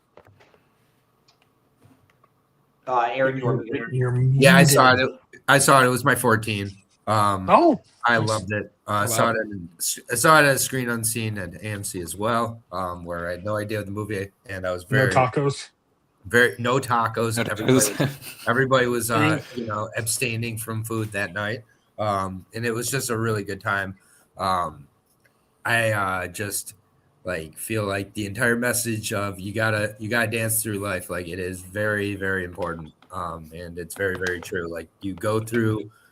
Everybody like it goes through the sad and like tragic at times, and you have to continue to dance. And I think it's a message that like a lot of people can easily like just call schmaltzy or be like it's manipulative or emotionally manipulative. I'm just not exactly sure how people have that criticism, but maybe there's another copy of the movie people are seeing, because like I just feel like this is a great movie. It should have been like much more talked about. I think it's the best Mike Flanagan's been, and I'm a huge fan of all of his horror work, obviously. I just think this is the depth that you mentioned with the emotional depth. It's what I noticed on the rewatch for sure, because I got to watch it with Abby a couple weeks later. And good sign of a rewatch is the movie continued to be like a 4.5, 5-star movie for me. It didn't go down like Weapons did for me. It was such a different rewatch experience. It's a movie you can definitely rewatch over and over again, and can be a good emotional enema for you. If you need that, I don't need that. I have like 500 movies that can make me cry, not to brag, but like it's more of a cry for help. Everybody go read Coho's review for it, and it's one of the dumbest reviews I've ever read. Oh boy. Go ahead, Pacey. You can talk about it, but yeah, I definitely landed on the positive side for this movie, just not as positive as Chancellor Mark. I think I'm about to have a really original take, everyone. I think the thing you have when you run into anthology movies is some segments are just going to be better than the others. Ooh. So it makes the worst ones stand out. I know. Wow, real. That was next thing you'll say you're against war. I won't believe you. No, but I guess the one nitpick I have against this movie is I think thank you, Dylan. Thank you. I think I like the segments less as they go on. I loved the first segment with Chiwetel Ejiofor, where it's like, what is going on with the world? Have we found meaning?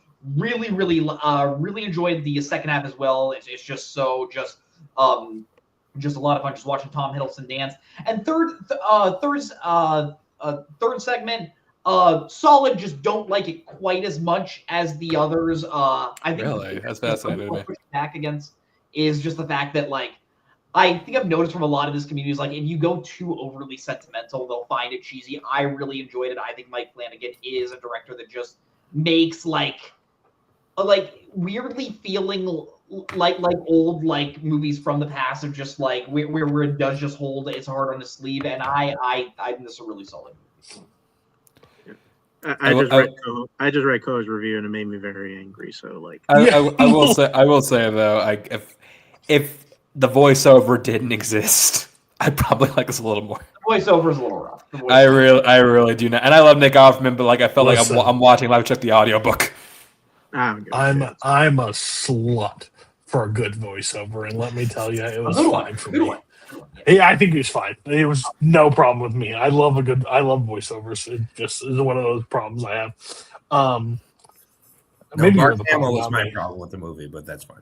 Whoa! Get Hey. the fuck out of here. What are you talking about? Yeah, fuck the Joker. He's a bitch. Okay, go ahead. Aaron, what's your one?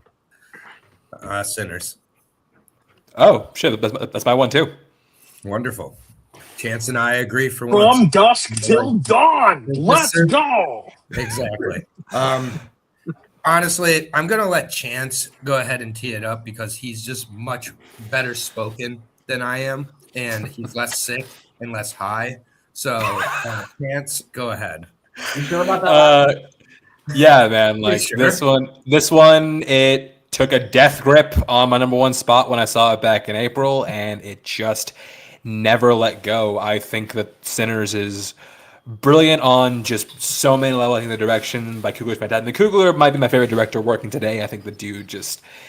I don't think he's ever made a bad movie, even like his worst one. Like he's kind of hamstrung by what he was dealt, by what he was given. But I think that this is his opportunity to go like really off and like make something really unique. Like I think that him making a period vampire movie where the vampires can be symbolic of so much, like appropriation, gentrification, like you can read in so many different ways, and like there's not a wrong answer.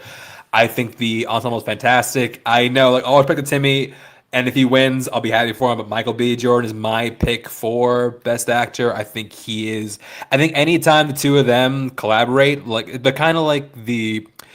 I akin them to like a modern day version of like Coogler and Denzel, which is ironic because Denzel and Spike. Oh, sorry, it's like Spike and Denzel, even though Spike and Denzel had another movie.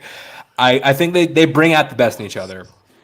Other than them, I think Delroy Lindo is incredible. So happy to see him get nominated. Womney is fantastic. I think that Coogler really takes like a lot of advantage of the film format of IMAX, and like he makes something really grandiose and really epic in scale. But I also think like that thematically, it makes it really like set in. Like I love how this movie uses music as like a stand for like a cultural experience, and like how it can connect you to like so many different aspects of you and where you come from, and how like the vampires work into that. And yeah, like I saw this movie twice in 70 mm IMAX. It was a transformative experience both times, and yeah, I absolutely adore this film. I think it earned all 16 nominations it got, and if I were the Academy, I would give it wins in most of those categories. If I was in the Academy, I would have nominated it 17 times. Give it that last 17 times. That's a good one. That's a good one. Nice. But anyways, Jack O'Connell. Let's talk about him for. No, I'm just kidding. But he's Let's talk about the one white guy. He's really, really great in the movie. No, he is. He's also really awesome. And he was also not mentioned in 28 Years Later as Jimmy Crystal. God damn, he's awesome as that as well. But back to Sinners. Yeah, this movie, like, it was just by far my favorite theater experience of the year. Like the anticipation going into the movie, and just to have it deliver on such a level. It's just like I don't like it's so many movies as well. It's a horror movie, it's a drama, it's just saying so much about the themes, like the storytelling through the music. Miles Catone, like that debut performance is just absolutely incredible. That and Chase Infinity, like No, I never heard pronounced Catone before. I'm just like that's I guess like that. I think it's Caton, but Caden, sorry, I don't like. It was fine. You did beautiful. Yeah, it was pretty close with Caton. You could. No, it's fine. It's like wow. Like, but also shout out to. I like that better actually. Catone, it's awesome. I thought maybe he was like from Louisiana. I don't know. Fuck, my bad. You're Michael Campbell, also shout out to you for that comment. Very good comment.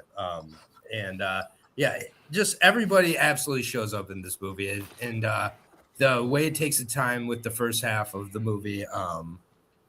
Before the turn, I get the Dusk Till Dawn, comparison. Somehow I understand what you're talking about. But I mean, I get the comparison. I just think that Sinners goes like above and beyond with the concept as opposed to From Dusk Till Dawn. I will. Okay. Go ahead. No, I didn't know we couldn't be funny anymore. I was just joking. And then I'm not even going to try to, but Annie puts on a great performance as well, because I'm not going to try to pronounce anymore. Womni Masaku, I think. That's what I was about to say. Yeah, I absolutely love, I love this movie, and it's one of one of my all-time favorites. It's great. Who else had sinners? Both of you guys? I did. This was my 5. Yeah, I absolutely adored this movie. I think it really does kind of feel like two movies, both with the Smokestack twins setting up the juke joint and then just all hell breaking loose in the second act. Yeah, just Ryan Coogler just cashing in all his goodwill from the MCU and making something this unique and just that feels this fresh in 2025. No director knows how to use Michael B. Jordan like Coogler does, and I wish they did, because when Michael B. Jordan is good, you get a performance like this that is so incredible. Thankfully, Coogler was like, "Hey, you like Michael B. Jordan? Have 2 of them," and you get to see two sides of his performances. Yeah, Miles Caton's such a revelation. The fact that he's never been in a single movie, and just Coogler just found. I don't know the story about how he found him, but it just sounds incredible, and just everything the movie is saying about how vampires are like the metaphor for white people coming in to try and take black art for themselves. Try and hamper our good times. How dare you, Payson? I that is such an interesting way to talk about that message. And yeah, just in the second act becoming this really awesome vampire movie where you are just so invested in the characters. Like when the vampires do eventually come on in, are allowed into the juke joint, it feels like something that like in like a worse movie you would seem like, okay, that was a really dumb decision. But I think everything that the movie had set up, you understand why Grace makes that decision to invite the vampires in. Maybe the scene of the year is the "I Lied to You" scene, where you see the montage of black music. It's such an it's such a creative scene. And then I talked about it earlier. My 2 cameos of the year are John Carroll and Sorry Baby, and Buddy Guy. Just completely puts a perfect bow on this movie and everything they were trying to say. It's probably going to win Best Picture. Kind of feels like the juggernaut right now, and it's my 5, but I would have no complaints if it does win Best Picture. Yes, it is my 4, I believe. Sorry, it was my 3. I was on Spike. I was on Highest and Lowest. What's that movie? He brought up Denzel and Spike. Skip that movie. Bloated as shit to watch it. Anyways, just sorry. Hey, put it on your list if you want to talk about it. Clearly, it's not there. Oh God! And I'm Mr. Denzel. Like, that's my guy. And no, I know. I'm shocked. I'm just like, it's bloated as shit. Anyways, this is my thing. I find it weird. I will talk to Rue on Saturday because he's on that show. From Dusk Till Dawn. Listen, it elevates beyond that, but let me tell you, there's definitely similarities, and that's something you can be. There is. It just feels and I don't think I asked anybody else to speak. This is my turn. Thank you. Anyways, I say like but that's not a bad thing, because I think this movie is better than Dusk Till Dawn. I think it raises to a level that is beyond that, but I think there's definitely similarities. So to get upset about that, that's just weird semantics, but I get it. Do your thing. This movie's incredible. This is the best theater going experience of the year for me. I didn't get to the theater so many times, Minecraft, Looney Tunes, Lilo and Stitch, things that just, let's just beat it just a little bit, having kids. But you'll experience that, Aaron. Your horror movies will go to the wayside. Enjoy Elio, baby. It's coming. What a stray, but okay. Well, no, Elio's good. I just said the other animated terrible ones before that. All I'll say is, like, this is the best, like, theater experience. Like, what do you call through all the musical sequence? Musical sequence, one of the coolest scenes ever. I still think there is a major problem in this movie. I have said it from the ending is very just, like, shoehorned in on the nose. Like, why the fuck would they wait till the end to come back to the thing when they know they're all there? Dumb. That's just a dumb part of the movie, that they just do it to make an action sequence at the end. It's still a cool action sequence. I love everything about it. It's just very on the nose and doesn't need to happen. But Michael B. Jordan, outstanding. This cast is like made from like some of the best performances of the year. I don't know why you're still speaking. This is my turn. I love cinema. You were the kid in class that you didn't raise your hand. You just still pop off. Got out. But yeah, absolutely an incredible movie. I think it should. Well, the other two that I have are not up for the Oscars, so I think it should win Best Picture. I honestly think Coogler should also win Director. I know that won't happen, but I think because if you want to give it to the white director, fine. I mean, you want me to say it? I'm behind. I'm not Oscar so white. That's not me. I'll let the other guy that goes next talk about it. But here's all I'm saying is I think this movie is absolutely incredible. It's better. I can't wait to rewatch it. So yeah, great choice for number one. Payson. No, Mark. Fuck you, Mark. Fuck you. Go ahead. Just share as much as your channel as mine. Go speak. Yeah, even though you didn't approve it, is my number 19 of the year. Couple things. One, Academy missed vampires. Academy missed an opportunity to do the funniest thing ever of nominating Michael B. Jordan for supporting, and like they should have done that. Like they're two very distinct supporting and lead actors. Also, we mentioned fatherhood a couple times in the show. This movie is also is responsible for bringing life into the world, because I think that was the only way Josh Allen could get over that particular scene. I mean, Sinners. Like he had to put a baby in Haley's it gave him an MVP. Yep. Like he had to do it. Like it's the only way he can get over it. But no, this movie's really good. It's really good. It just didn't hit me as hard as that one. I think Coogler's very good at kind of doing good social commentary, but also like telling big blockbuster stories like for the people. I mean, this is a continuation of that. I think he's just one of our better working directors today. All right, you're gonna finish it off, Payson. I don't think anybody else had this movie. I feel like I know where you're going with it. Tell us the best picture winner. I know.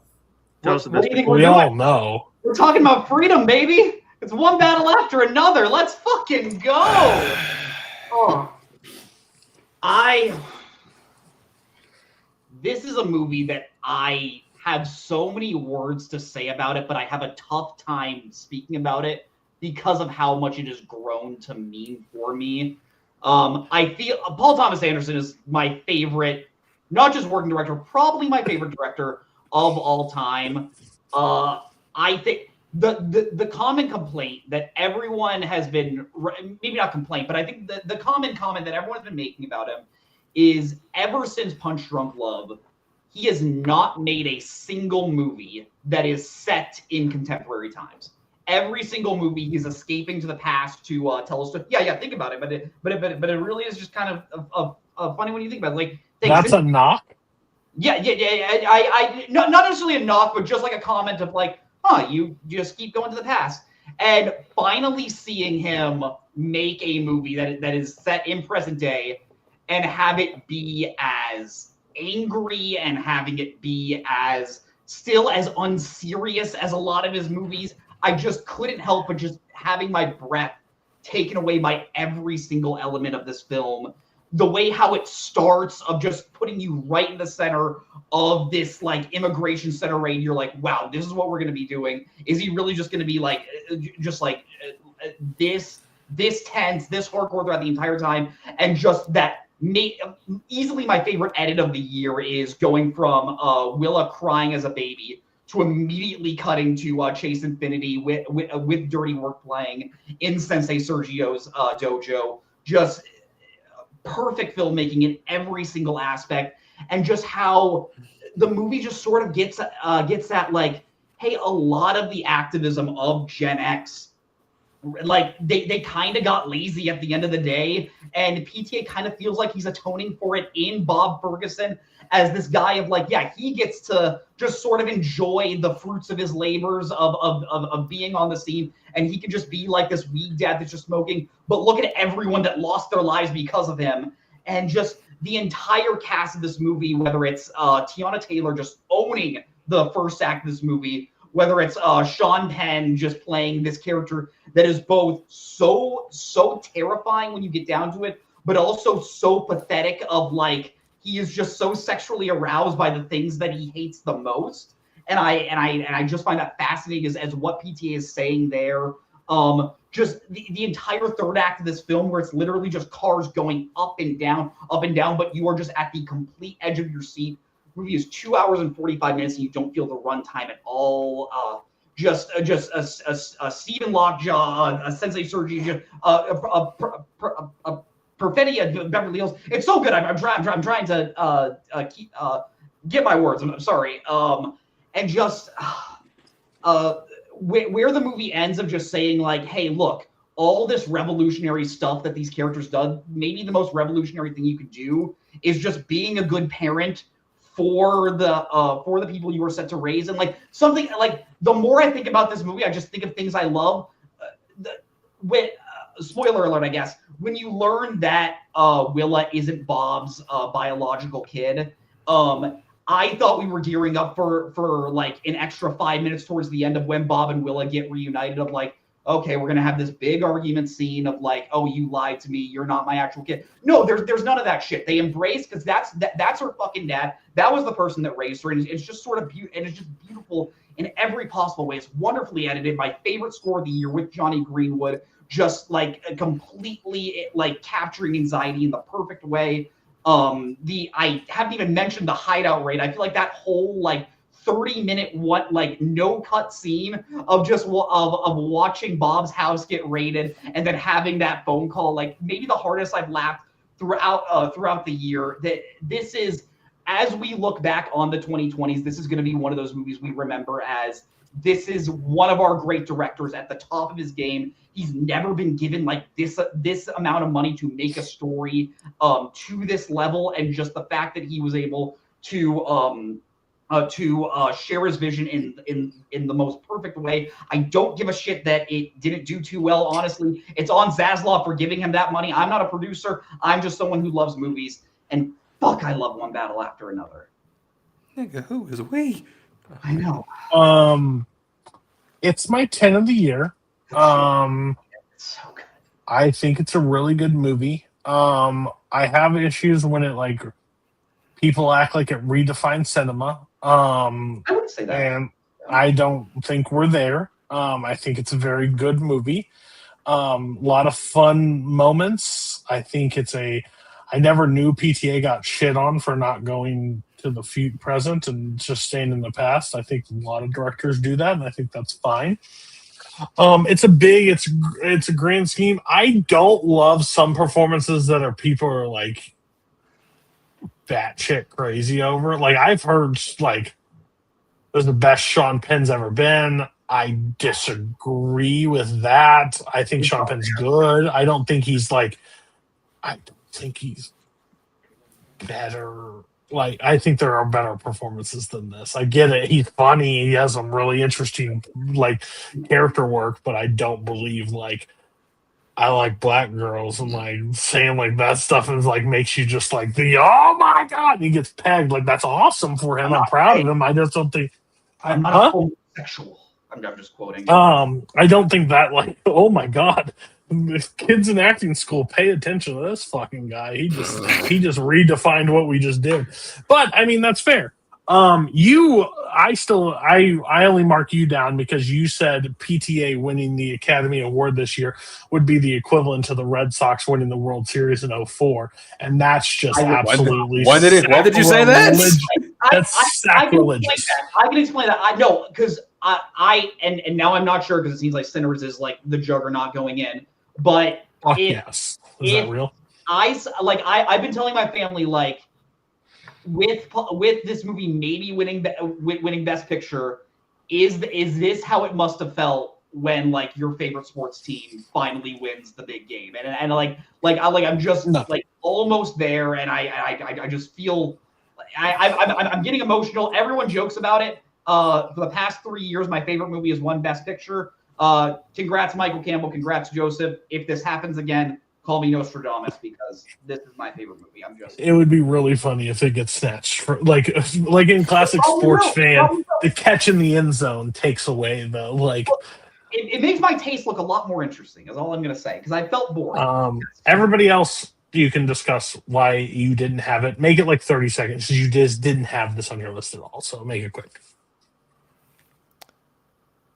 Okay, I'll go first.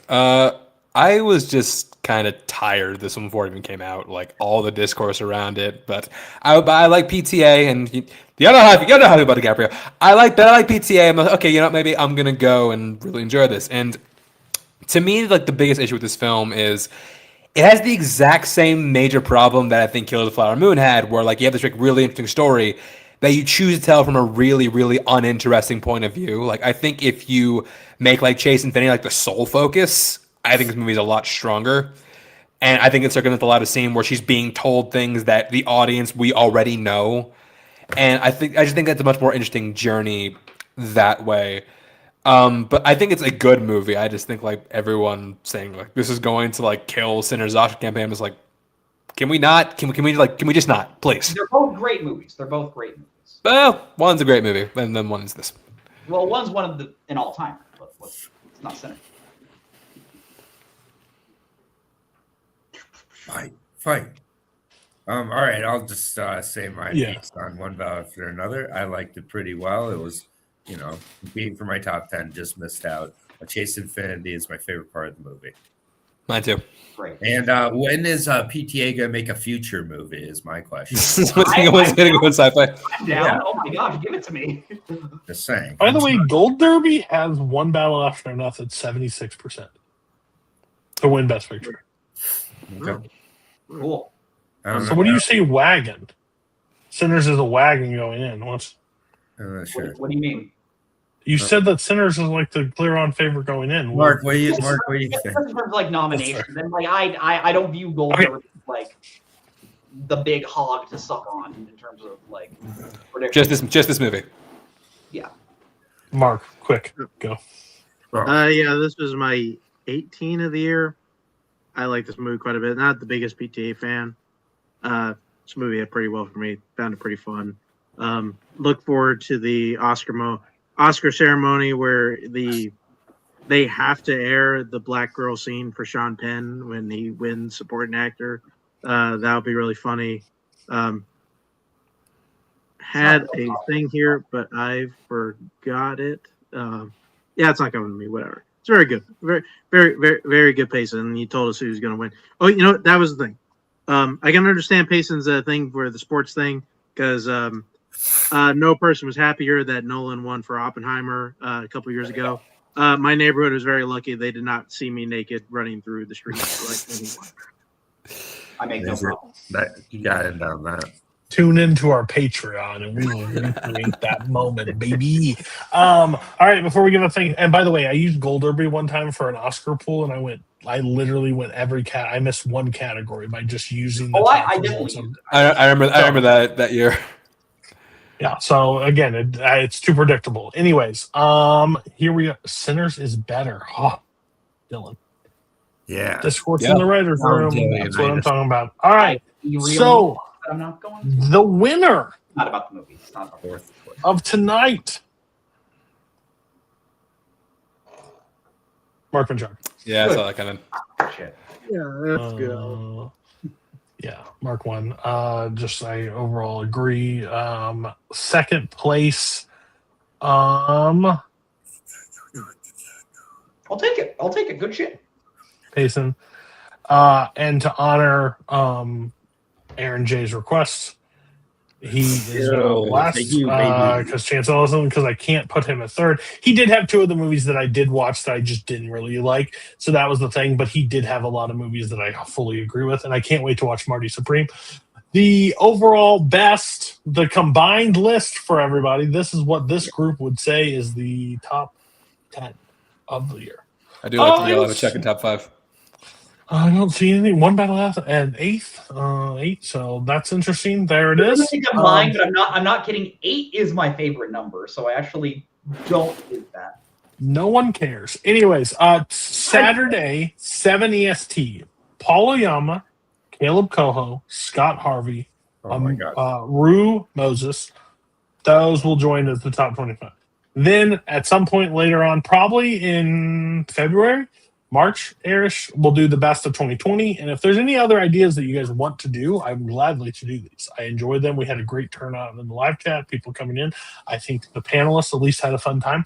So maybe we'll bring them back, have some fun, do some things that we used to do. On that note, everybody, have a great night. See you later. Bye-bye. I know it was you, Fredo. You broke my heart. Your guilt has been determined. This is merely a sentencing hearing. Now what will it be? Death or exile? You better lawyer up, asshole. Because I'm not coming back for 30%. I'm coming back for everything. Sold. Normally, I would say Auf Wiedersehen. But since what Auf Wiedersehen actually means is till I see you again. And since I never wish to see you again, to you, sir, I say good